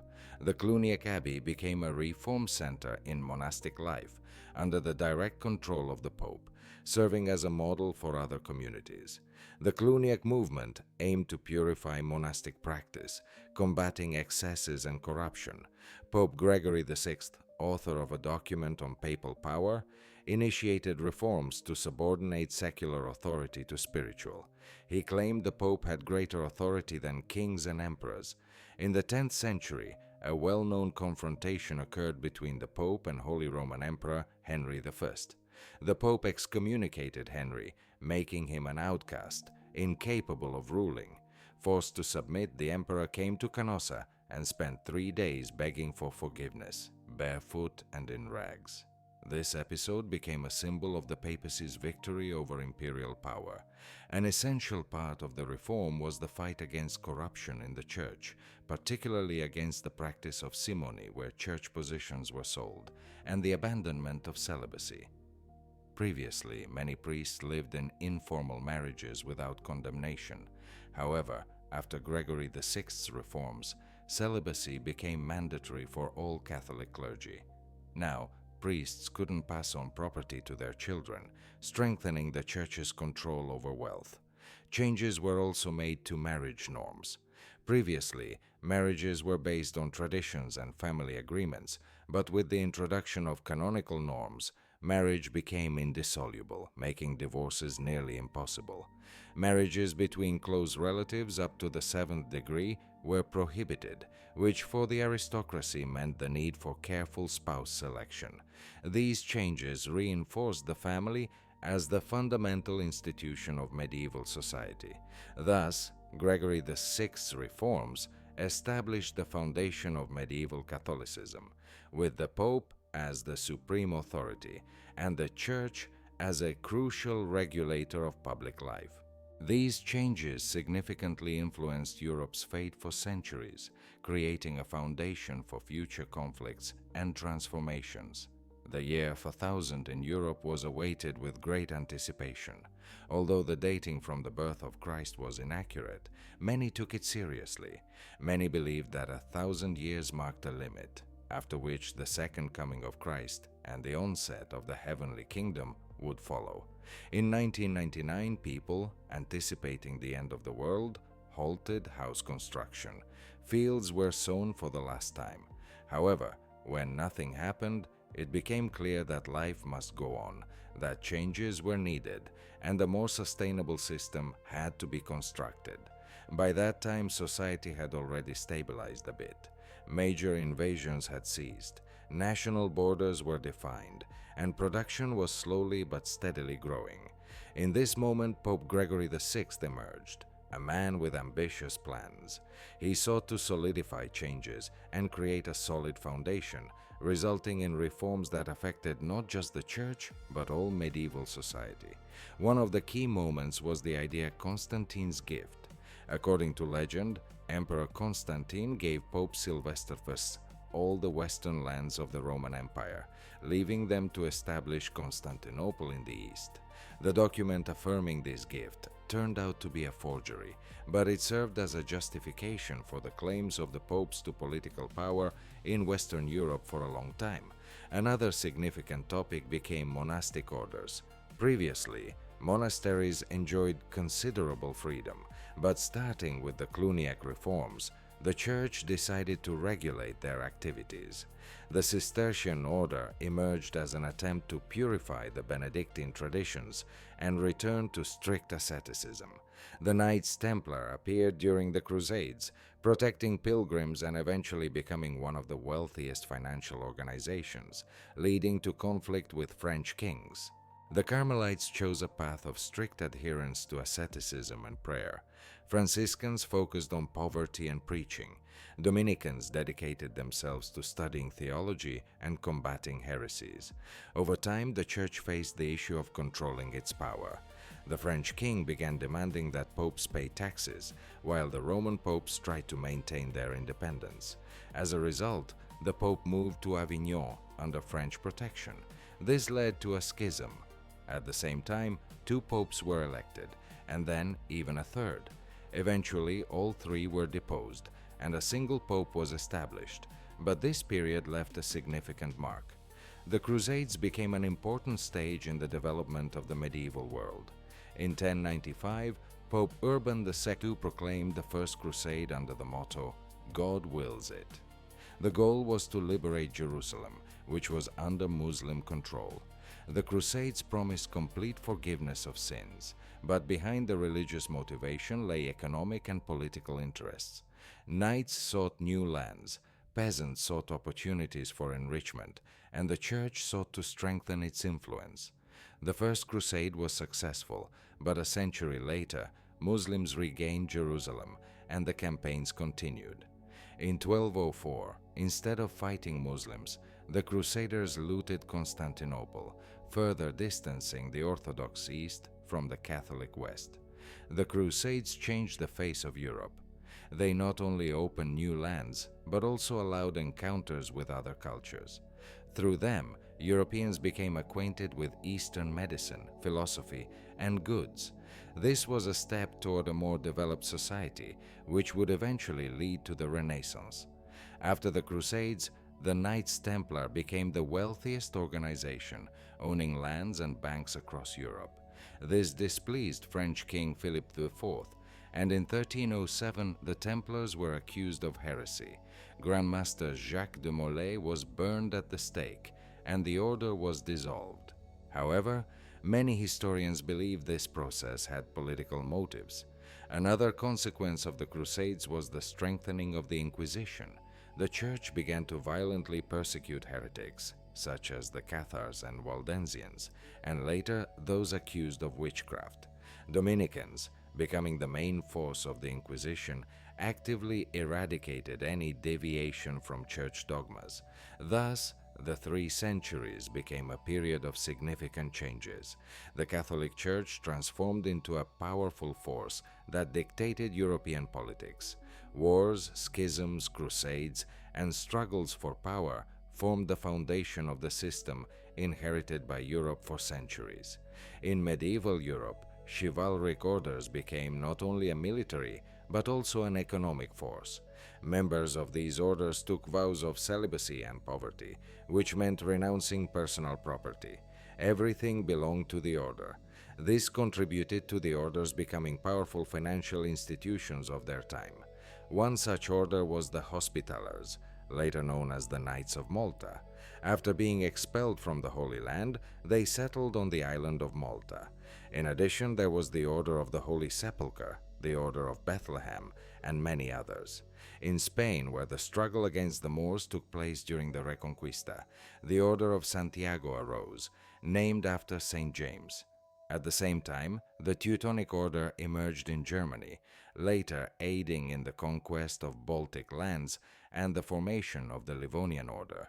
Interestingly, the very word order eventually came to denote not only monastic military brotherhoods, but also medals worn on the chest. This transition occurred thanks to royal courts. For example, the famous Order of the Garter in England originated from a humorous incident.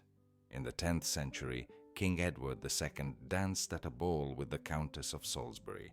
During the dance, the woman's garter accidentally slipped off and fell to the floor. To diffuse the tension, the king picked it up, attached it to his clothing, and proclaimed, "Honi soit qui mal y pense, shame on him who thinks ill of it." Thus, one of Britain's most esteemed chivalric orders was founded.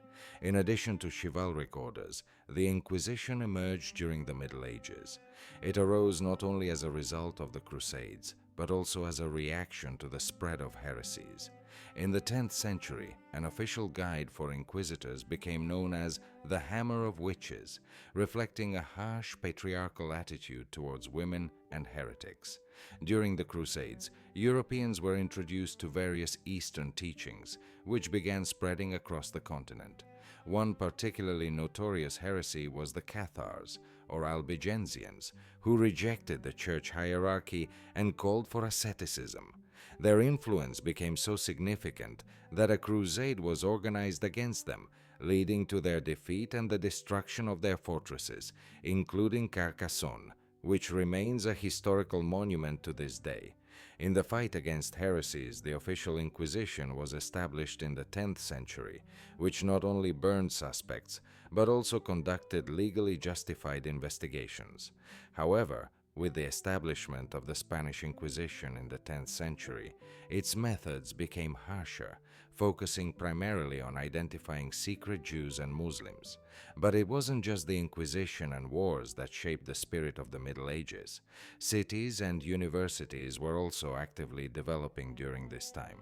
The foundation of the educational system remained the 7 liberal arts, divided into the trivium, grammar, rhetoric, and dialectic, and the quadrivium, arithmetic, geometry, astronomy, and music. Universities became centers of intellectual life in Europe, where philosophical debates erupted between realists and nominalists. The former argued that universals, such as the concept of man, exist independently of specific individuals, while the latter believed they are mere abstractions. One prominent thinker of that time was Peter Abelard, a philosopher, theologian, and teacher, known not only for his works but also for his romance with Heloise, his student. Their love story caused a scandal, and Abelard was castrated, after which he entered a monastery. Nevertheless, their correspondence became a model of romantic literature in the Middle Ages. Universities also saw the rise of wandering students and teachers called vagantes. They traveled between cities, formed brotherhoods, and developed their own statutes, often parodying official church orders. Their poetry, filled with themes of love and satire, has survived and become an important part of Europe's literary tradition. Medieval culture was multifaceted. On one side, the Church and the Inquisition, strict social structures. On the other, philosophy, science, culture of laughter, and art. It was not only a time of rigid dogmatism, but also a period of great intellectual and spiritual quests that largely shaped modern European civilization. The Middle Ages are often seen as an era of strict rules and dogmas, yet it also allowed for humor and irony. Gothic cathedrals symbolizing faith and power sometimes featured unexpected elements like fantastical creatures and caricatures of monks, and even images of naked people. In the most sacred architecture, there was room for laughter, which didn't contradict religion, but rather complemented it, pointing to the vibrant human nature of society. During this time, one of the most significant intellectual traditions took shape: the university. The word university comes from the Latin universitas, meaning a whole. Initially, it referred to a community of teachers and students, not buildings or institutions. The university functioned as a corporation, similar to trade guilds, uniting people seeking knowledge. One of the first universities was established in Bologna at the end of the 10th century as a law school. It was there that the Bologna educational system began. Over time, universities spread throughout Europe, becoming centers of thought and science. Medieval universities were independent bodies, and neither kings nor popes could appoint their leaders. The rectors were chosen by the scholars themselves. These institutions educated future theologians, lawyers, and doctors, as these three areas were considered fundamental. Theology studied God and the universe, law examined the laws of human society, and medicine focused on the human body's structure. Natural sciences and mathematics weren't separated into distinct faculties. They were regarded as part of philosophy, subordinate to theology. Scholasticism, a method for studying and discussing knowledge, became a hallmark of university education. It involved rigorous debates, arguments, text analysis, and the search for logical contradictions. Universities turned into arenas for intellectual battles, where nominalists and realists met to discuss the nature of universals, while theologians debated the essence of God and free will. Medieval science relied on authorities, primarily Aristotle, but even his ideas underwent critical scrutiny. A unique student culture emerged within universities. Students formed guilds, which eventually led to the concept of a nation. Their lives were filled not just with studying but also with festivals, songs, and sometimes quite audacious antics. Vagabonds, wandering poets, and scholars stood out, crafting satirical verses that mocked authority, religious dogmas, and human vices. In their works, the university environment became a space of freedom, a kind of world within a world. The development of universities indicated that medieval society began to outgrow itself. Faith remained a central element of life, but the world no longer seemed so straightforward. Questions started to hold more significance than answers, and knowledge became a value in itself. All of this inevitably led to change. We've examined the Catholic Church in the Middle Ages, so now it makes sense to turn to Protestantism. It's important to note that it's impossible to cover all aspects of this topic in one lecture, so we will focus on the key points. The Protestant Reformation began in the early 15th century, traditionally dated to 1517 when Martin Luther published his 95 Theses, criticizing the practice of selling indulgences. However, thoughts on the need to reform the Church arose long before Luther. In the 10th and 11th centuries, voices condemned the luxury and abuses of the clergy. For instance, Jan Hus in the Czech Republic expressed similar ideas a century before Luther, but was executed as a heretic. The main idea of the Reformation was a return to the Bible as the primary source of faith. Protestants asserted that a person's salvation depended not on the Church and its rituals, but on personal faith. Luther also insisted that every Christian has the right to read and understand the Scriptures independently. This led to an important consequence: translations of the Bible into national languages. Previously, it was only available in Latin, but now any literate person could read it. The Reformation spread quickly across Europe, but took on different forms. In Germany, Luther himself led the movement, while in France and Switzerland, John Calvin became a key figure, and in England, Henry VII carried out his reform, breaking ties with the Pope, which led to the formation of the Anglican Church. Protestant movements differed in details, yet they were united in their criticism of the Catholic hierarchy and their desire for a more direct relationship between the individual and God.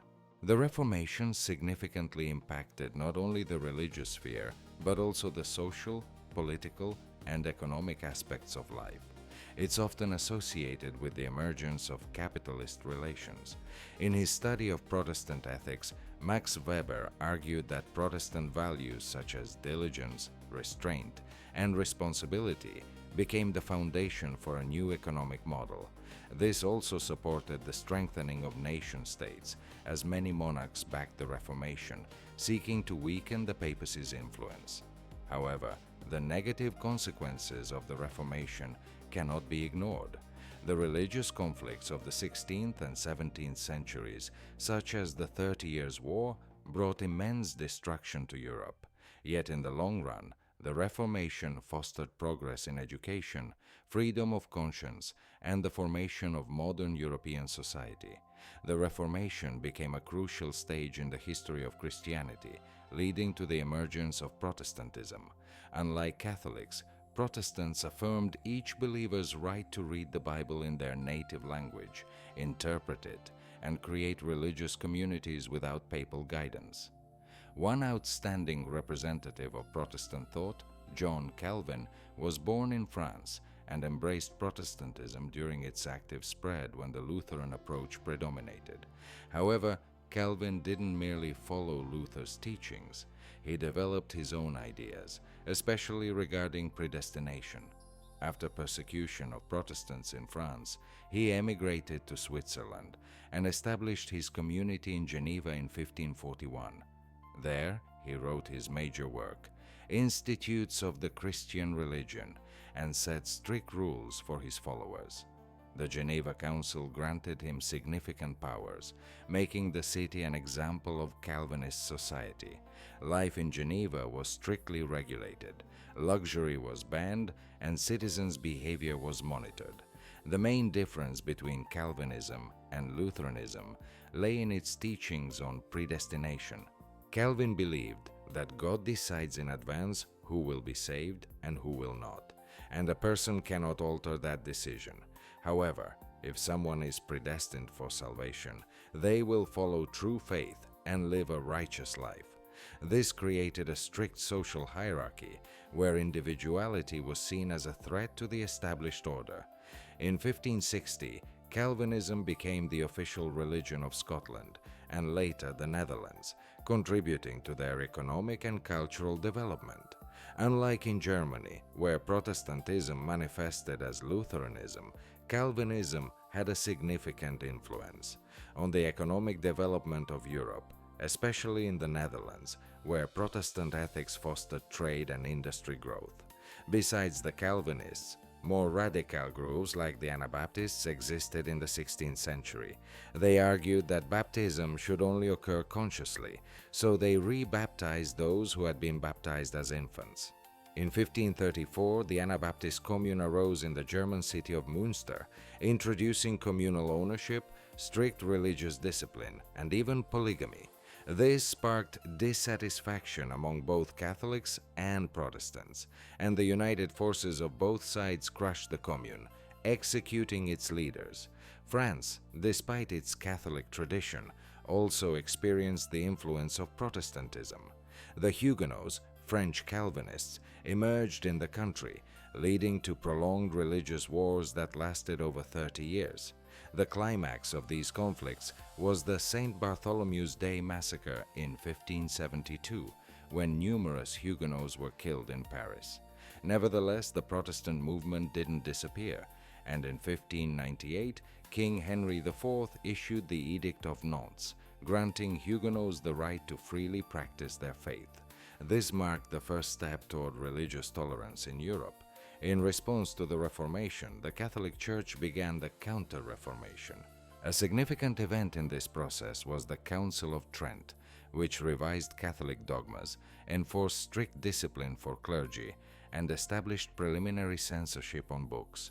The Jesuit order became one of the main tools of the Counter-Reformation, known for its active stance and effectiveness against Protestantism. England also played its part in the Protestant movement. The English Reformation didn't start due to theological disagreements, but rather political reasons. King Henry VII severed ties with Rome after the Pope refused to acknowledge his divorce from Catherine of Aragon. In 1534, the Act of Supremacy declared the king as the head of the Anglican Church.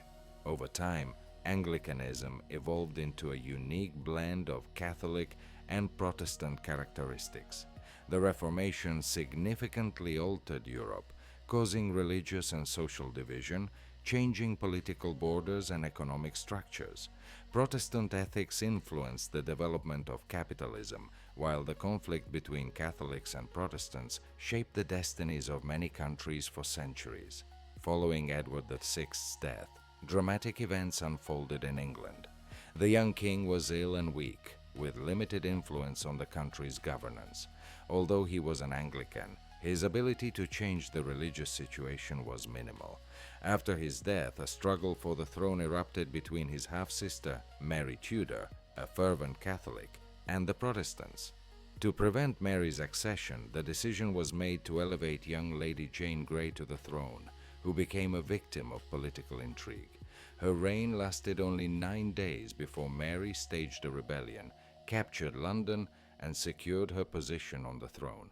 Jane Grey was executed, and Mary entered history as Bloody Mary for her brutal counter-reformation, marked by executions and the burning of heretics. Mary's attempts to restore the Catholic faith faced severe difficulties, as the church lands confiscated by Henry VII and given to the aristocracy could not be returned. Feudal lords were unwilling to part with their property, and the English population had already adapted to the new religious order, showing no desire to return under Rome's authority. As a result, Mary's reign was tumultuous, and after her death, her sister Elizabeth I ascended to the throne. Elizabeth adhered to a moderate Anglican stance, aiming to avoid new religious wars. During her reign, England entered a golden age, marked by the cessation of internal conflicts and a flourishing of culture, industry, and colonization. The English fleet defeated the Spanish Armada, establishing England as a leading maritime power. Under her, the Anglican Church became firmly established, uniting the country under one religion.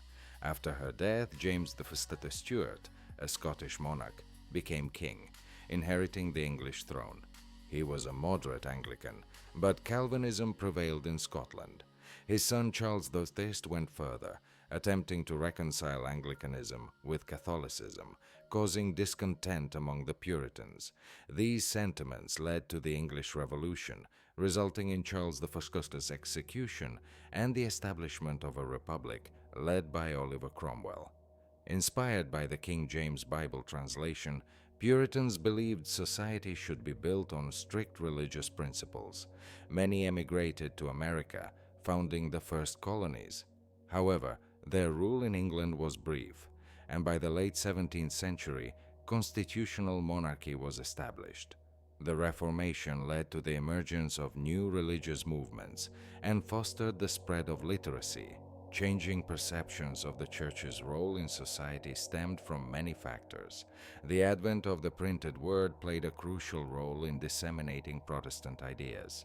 People began studying the scriptures independently, contributing to the development of hermeneutics, the science of interpreting sacred texts. Thus, the Reformation not only altered Europe's religious landscape, but also initiated new social and cultural processes. In the 12th and 13th centuries, Protestant ethics, based on values such as honesty and diligence, significantly influenced the formation of capitalist relations.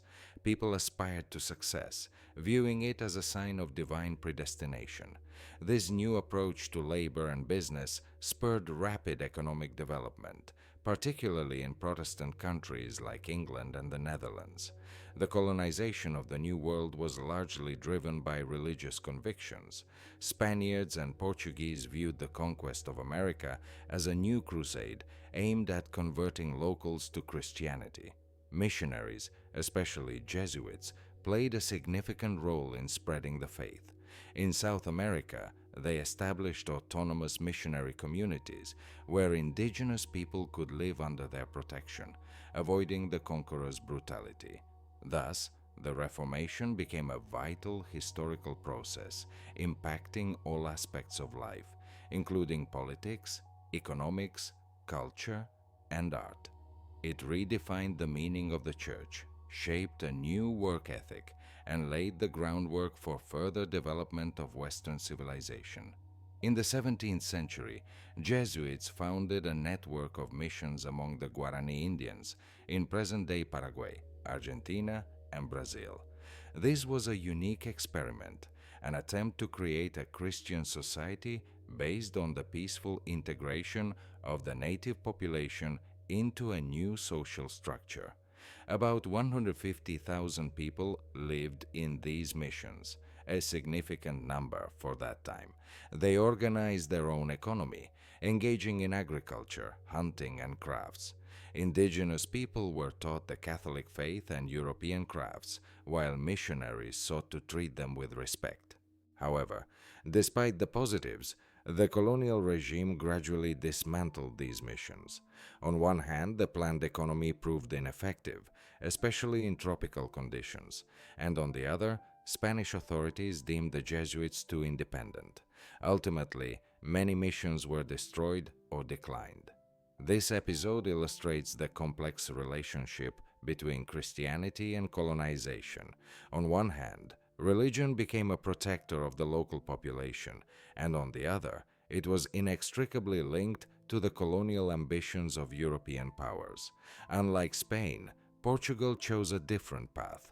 Being a small country with limited military resources, it focused on establishing trade colonies.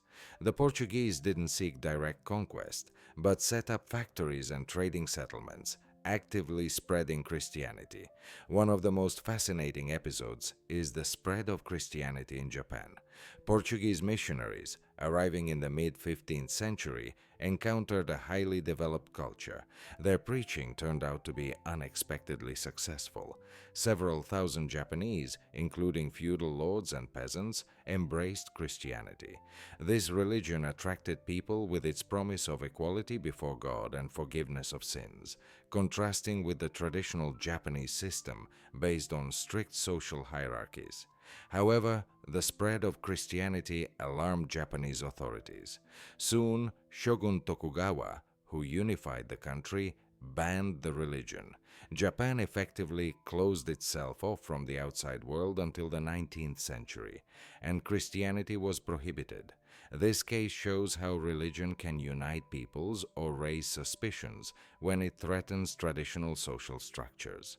Another significant episode related to Christianity is the colonization of North America. England joined the colonial competition later, but its approach differed from the Spanish and Portuguese methods. The first English colonists were Puritans, religious settlers aiming to create a society based on strict biblical principles. They viewed themselves as a new Israel and local Native Americans as Canaanites, to be either converted or displaced. This mindset laid the groundwork for future American expansion, leading to tragic consequences for indigenous peoples. At the same time, the Puritans established the foundations for future American society. Ideas of equality before God and a strong work ethic became part of the national mentality. Interestingly, the Protestant idea of a chosen people influenced American culture and politics. Even in the 20th century, American presidents often referenced this theme when discussing America's mission in the world.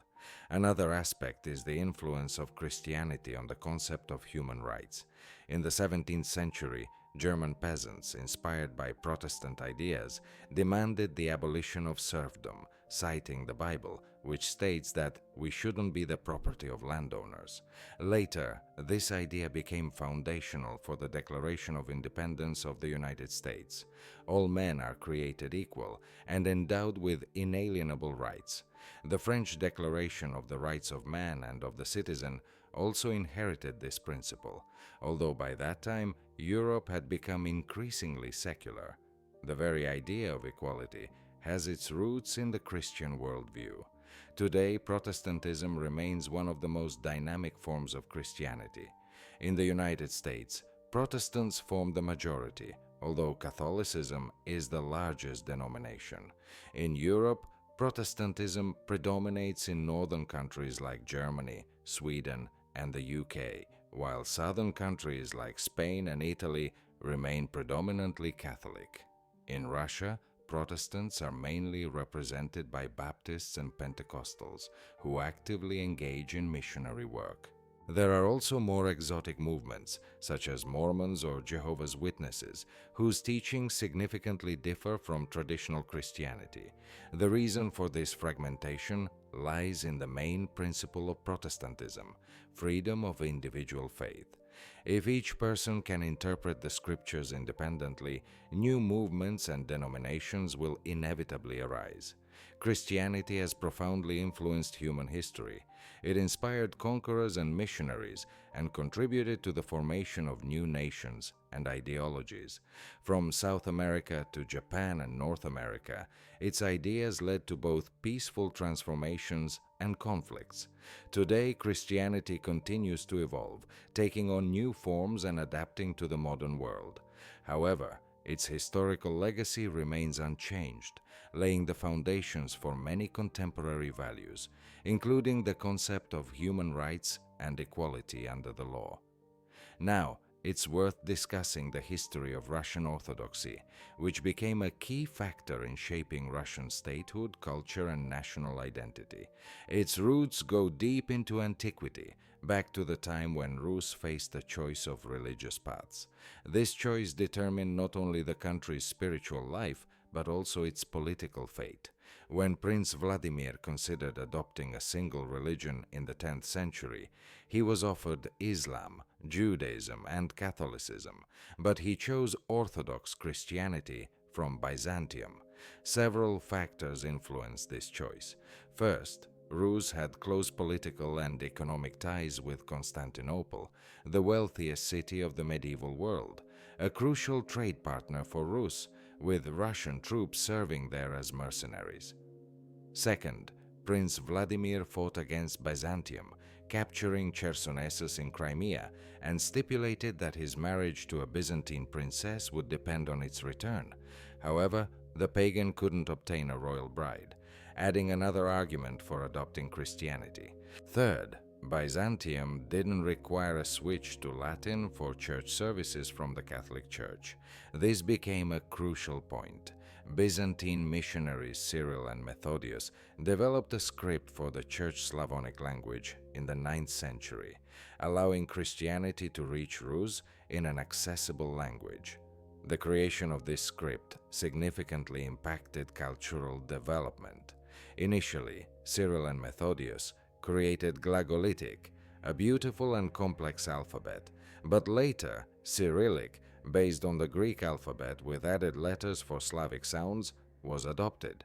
This opened the path for Rus to develop its literary heritage, albeit with certain limitations. Unlike the West, where scientific, philosophical, and historical works were written in Latin, Church Slavonic was used solely for worship and religious texts. Thus, Rus embraced Byzantine religious culture. However, the secular legacy of Byzantium remained alien to it. Byzantine influence manifested not only in language, but also in architecture. The St. Sophia Cathedral in Kiev, built shortly after baptism, became a scaled-down replica of the famous Hagia Sophia in Constantinople, and icon painting, mosaics, and liturgical traditions were borrowed from the Greeks. Nevertheless, after the fall of Byzantium in 1453, Russian princes began to consider themselves its spiritual successors. In the early 15th century, the concept of the Third Rome emerged. The First Rome fell due to heresies, the Second Constantinople due to betrayal of faith, and Moscow became the last stronghold of true Christianity. This idea enhanced the sacredness of the Russian Tsar's authority, making him not only a secular, but also a spiritual leader. However, orthodoxy in Rus wasn't homogeneous.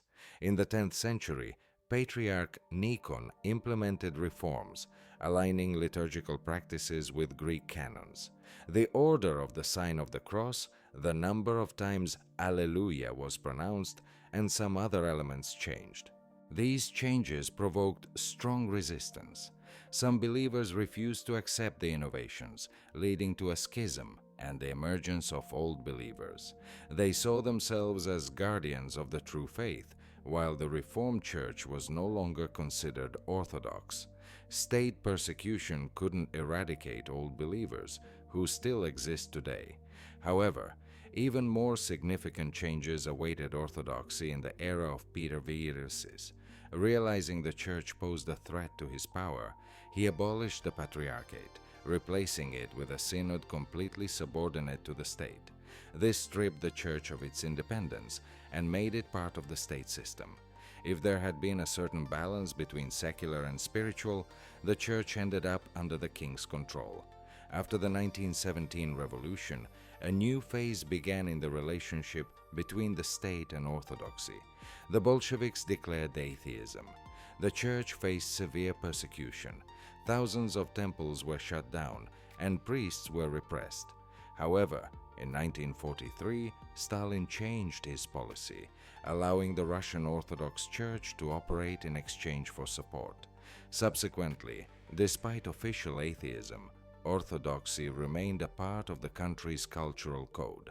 After the Soviet Union collapsed, religion regained an important role in public life. Thus, Russian Orthodoxy underwent a long journey, from Prince Vladimir's faith choice to the formation of the Moscow idea of the Third Rome, from schisms and reforms to Soviet-era persecutions and modern religious activism.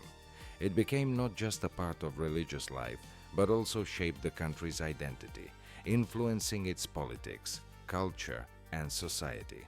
The Tatar-Mongol yoke left a deep mark on Rus history. However, the question of when it truly ended is complicated. It's commonly believed that Rus was liberated in two stages. The first significant victory over the Tatars occurred at the Battle of Kulikovo in 1380, when Prince Dmitry Donskoy defeated Mamai's army.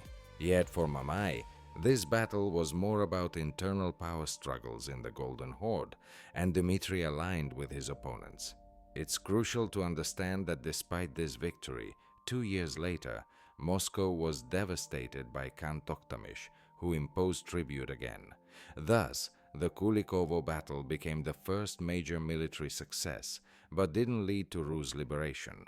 Only 100 years later, in 1480, did the stand on the Ugra River occur, when Ivan II refused to pay tribute to the horde.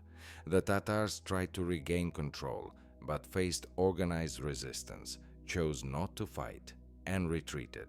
This ended Mongol rule, and the Grand Duchy of Moscow asserted its independence. During this time, 3 major centers of influence formed in Eastern Europe.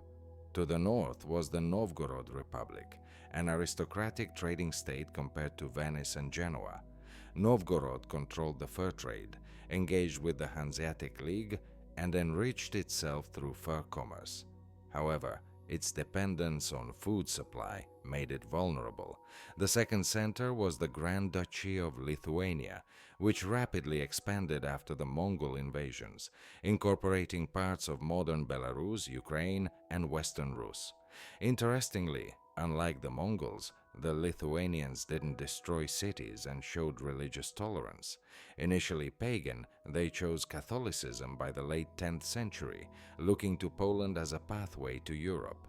In the 10th century, the Grand Duchy of Lithuania and Poland united into the Commonwealth, though the Lithuanian nobility gradually merged into Polish culture.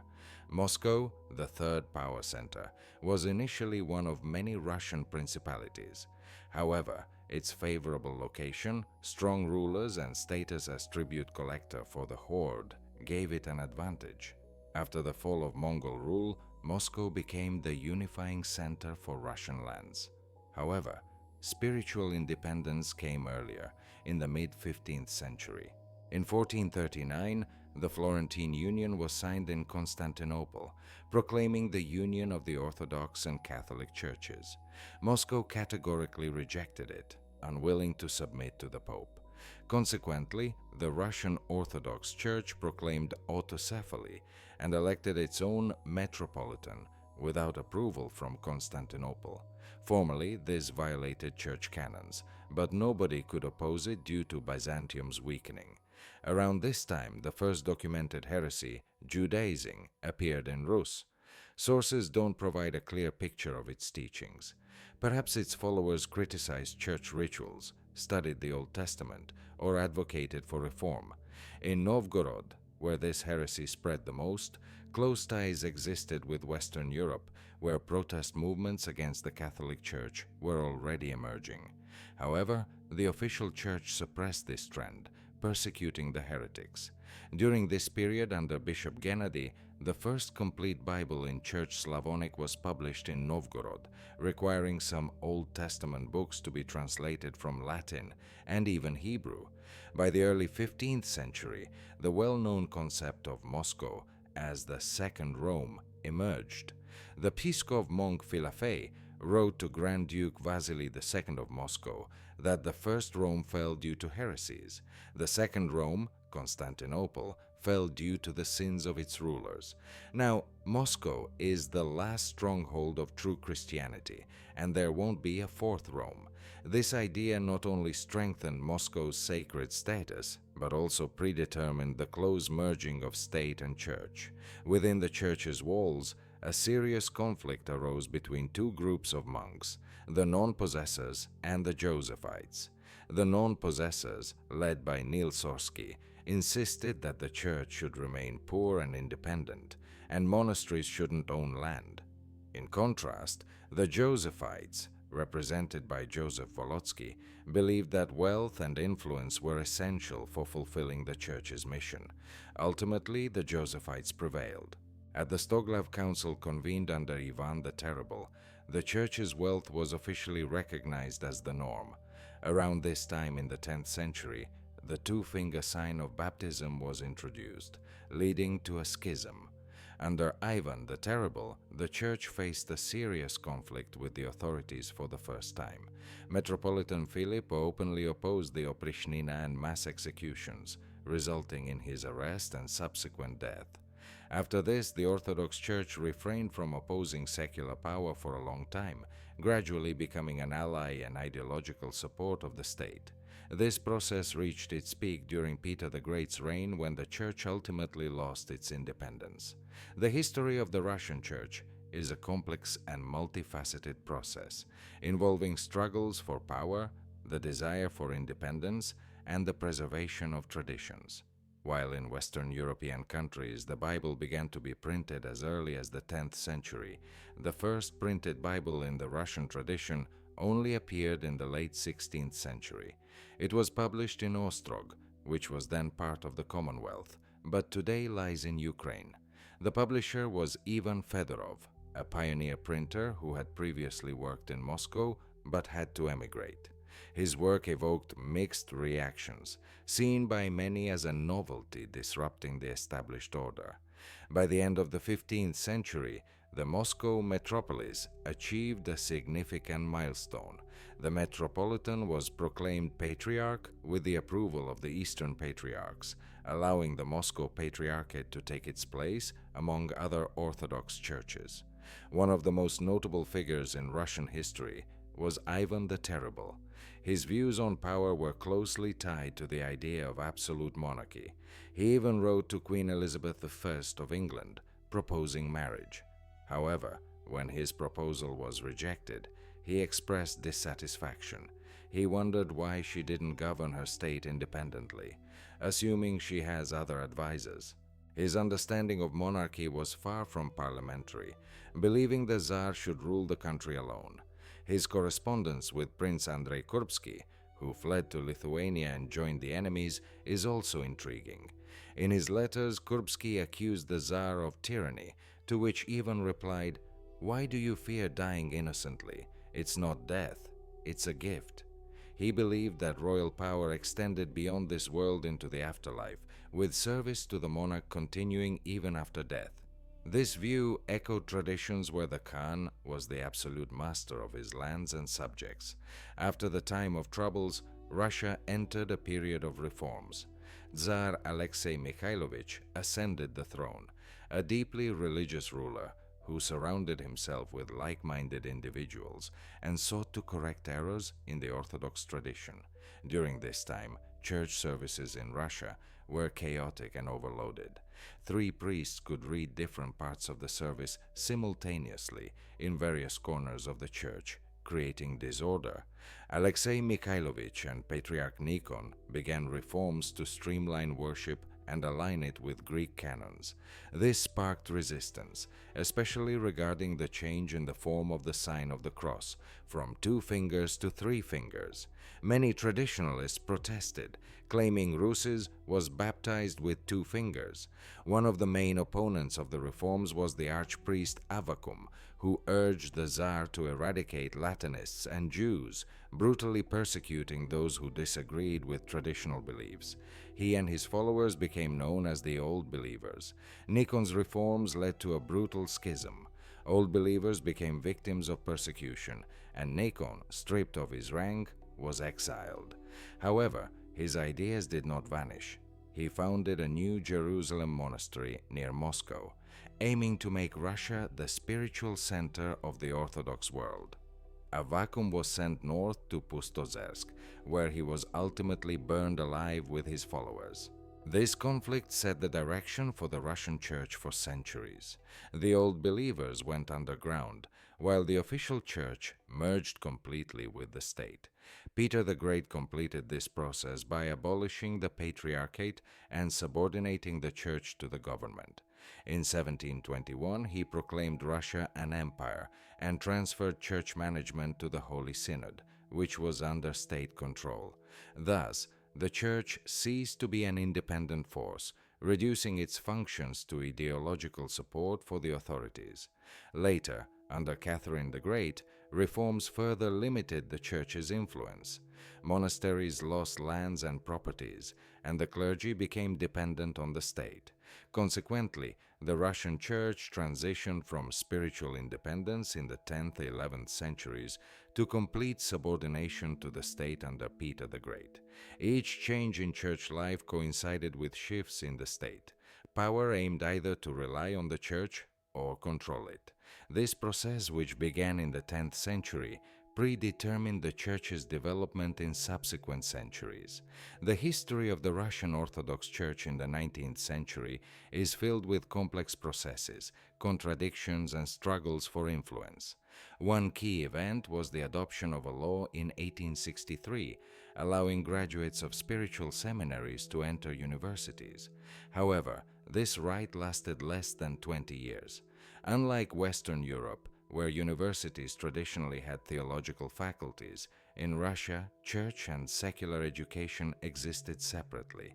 A person deciding to become a priest graduated from seminary and could then continue studies at a spiritual academy. If they entered a university, it meant their path led in a different direction, towards secular science and civil service. This rift between the secular intelligentsia and church culture, rooted in the era of Peter the Great, deepened over time. By the early 20th century, it reached a critical point. Representatives of the Russian intelligentsia viewed the church as outdated, while the church, in turn, was reluctant to engage in dialogue with society. Philosophical circles emerged, such as God-seeking and God-building, whose members sought a connection between the great Russian culture of the 19th century and the Orthodox tradition. However, there was no time left for this dialogue. In 1865, a decree on religious tolerance was issued, allowing anyone to profess any religion. But in practice, freedom was limited. For instance, until 1905, transitioning from orthodoxy to another faith could lead to criminal punishment. Old Believers, despite some relaxations, continued to face persecution. The situation drastically changed after the revolution in 1918. Shortly after the February Revolution, the Moscow Council restored patriarchal authority, which had been abolished under Peter the Great. A new parish statute was also introduced, aiming to create an ideal lifestyle for the Orthodox parish, a small community where all members knew each other and actively participated in church life, with the priest knowing each parishioner.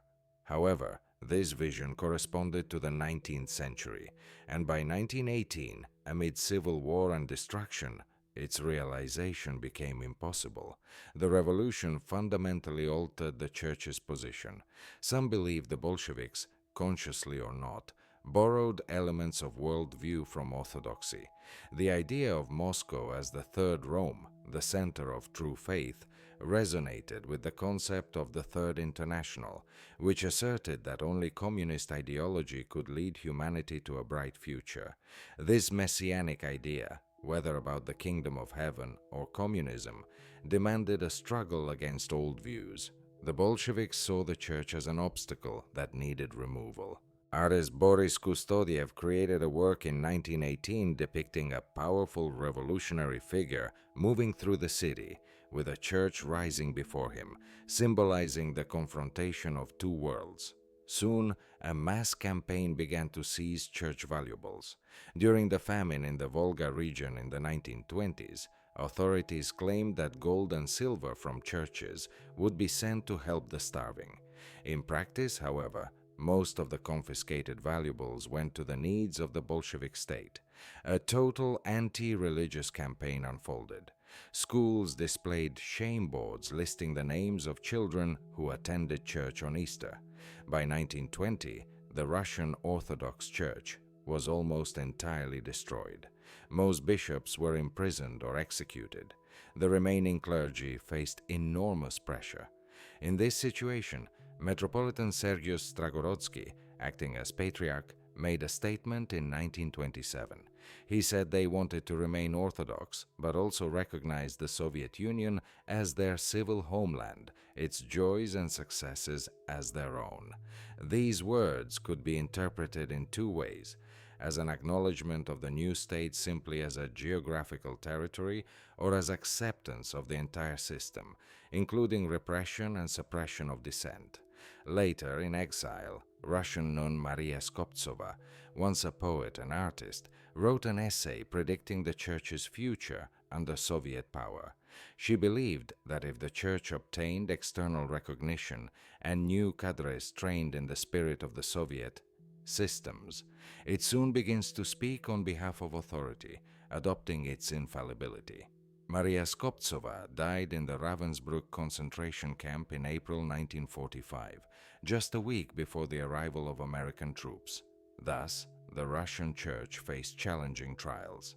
We discussed the acceptance of Christianity in Russia in its Byzantine form, possible alternatives for the Church's development during the era of the Moscow state, Peter the Great's reforms, the schism of the Old Believers, and finally, the situation before the October Revolution.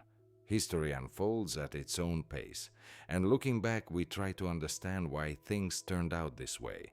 For people to act together, they need a unifying idea. Today, there are many such ideas: nationalism, liberalism, patriotism.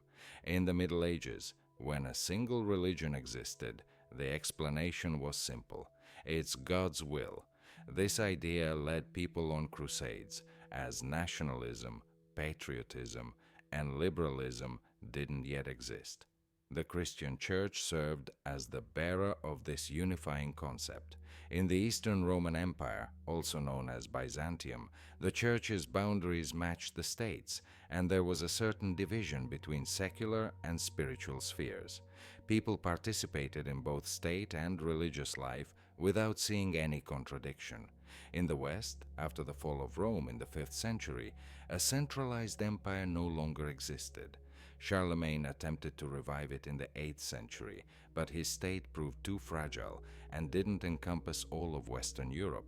Under such conditions, the Church became the only unifying force, and Rome, home to the only recognized see, became a spiritual center with influence over all Western lands.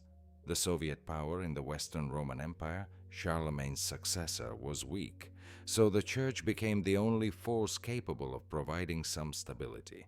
Now, let's move to the questions of science and religion. The Bible long stood as an absolutely reliable historical text. In the Middle Ages, no one doubted its accuracy, as alternative views simply didn't exist. However, as science progressed, the situation changed. When Babylonian texts were deciphered in the 10th century, it became clear that the story of the Great Flood existed long before biblical times. This raised questions about whether the biblical narrative was borrowed from older sources or reflected a real historical event documented in various cultures.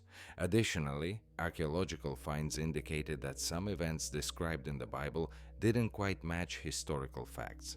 For example, the text claims that the whole world was covered with water, but geological studies don't support such a catastrophic flood. If it refers to a local flood, the biblical authors might have described events that affected the territory known to them. Another question concerns the numbers in the Bible.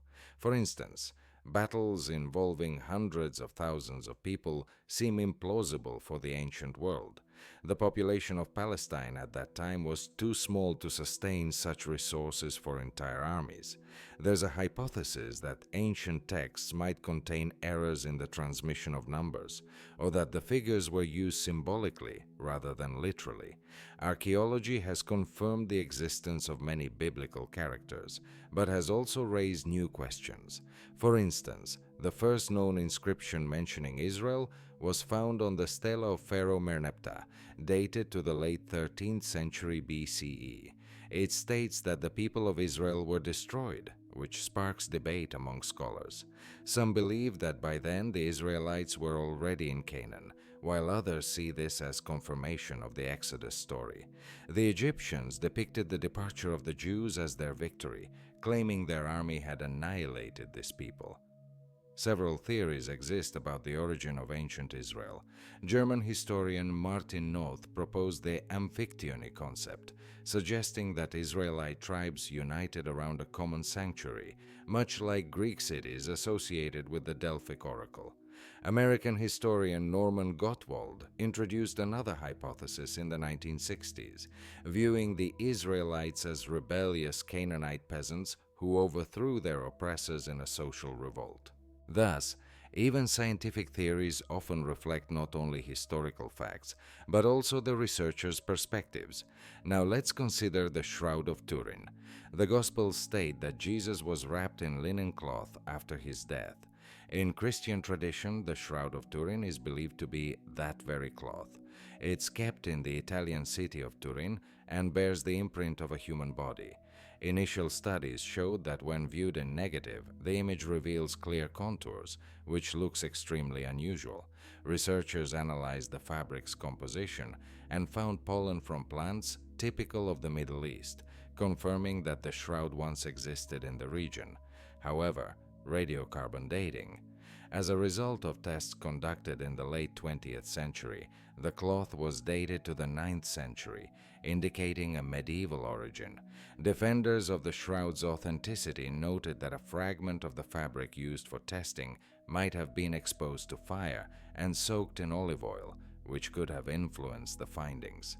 There's also a version that coins were placed over the deceased's eyes, and researchers attempted to find their imprints on the shroud, but the results were inconclusive.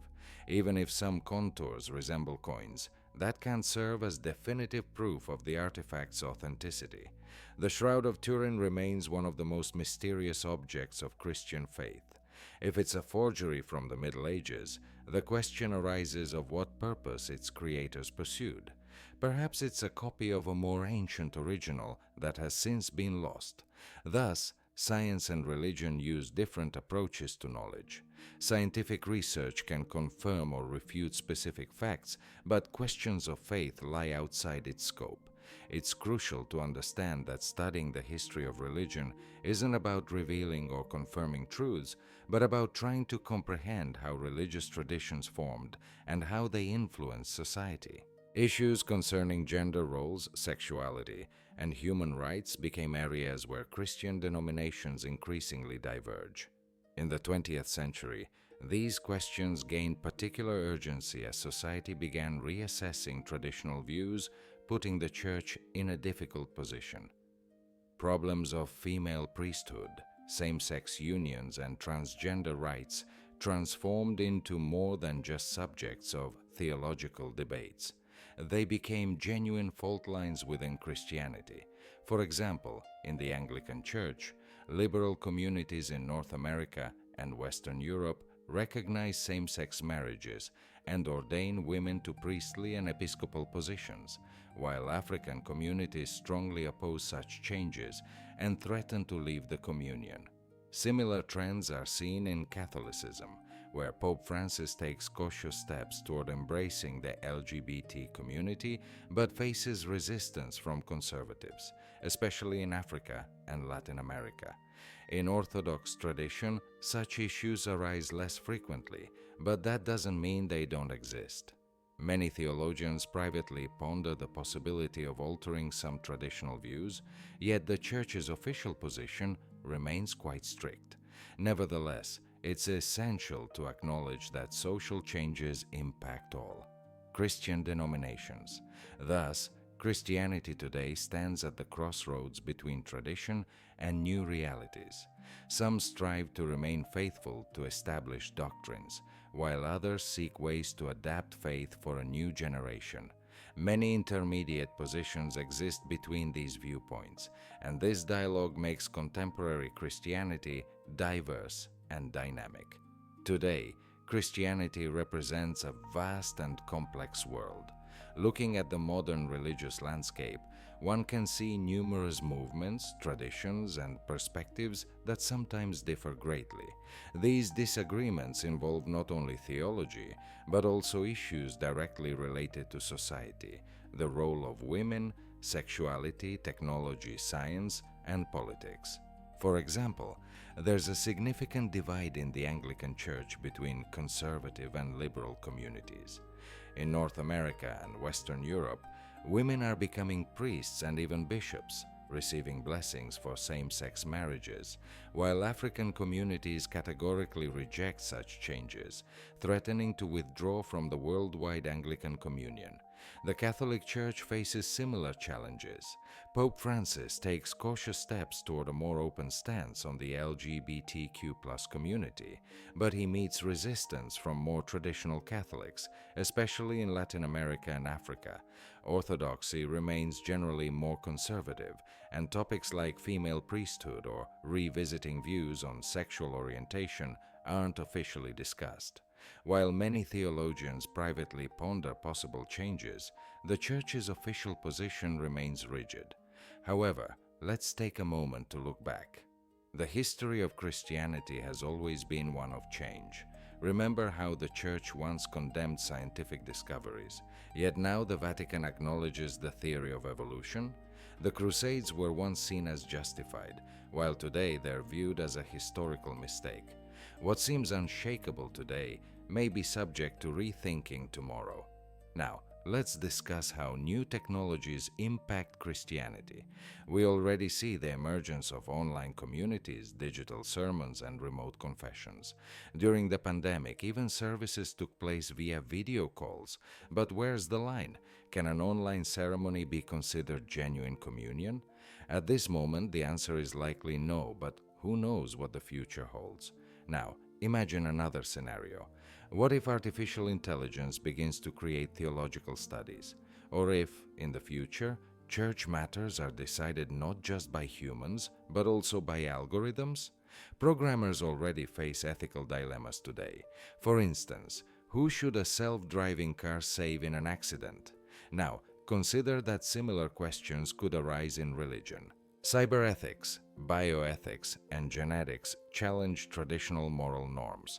For example, if science proves that a person's identity is largely determined by genetics, will this change our understanding of free will? If a person doesn't choose their inclinations, can they be blamed for them? Or let's examine another question: cloning. If an identical copy of a person can be created, will it have a soul? What about artificial intelligence that starts showing signs of self-awareness? Is it merely a program or something more? Christianity today finds itself at the intersection of tradition and modernity. Some aim to preserve doctrines in their original form, while others wish to adapt faith to new conditions. But many intermediate positions exist between these two poles. It's in this diversity of ideologies that Christianity remains alive and relevant. What will it look like in 50 or 100 years? It will likely reflect what those who believe in it create, because the history of Christianity is not just a history of religious texts, but also a story of how faith adapts to a constantly changing world.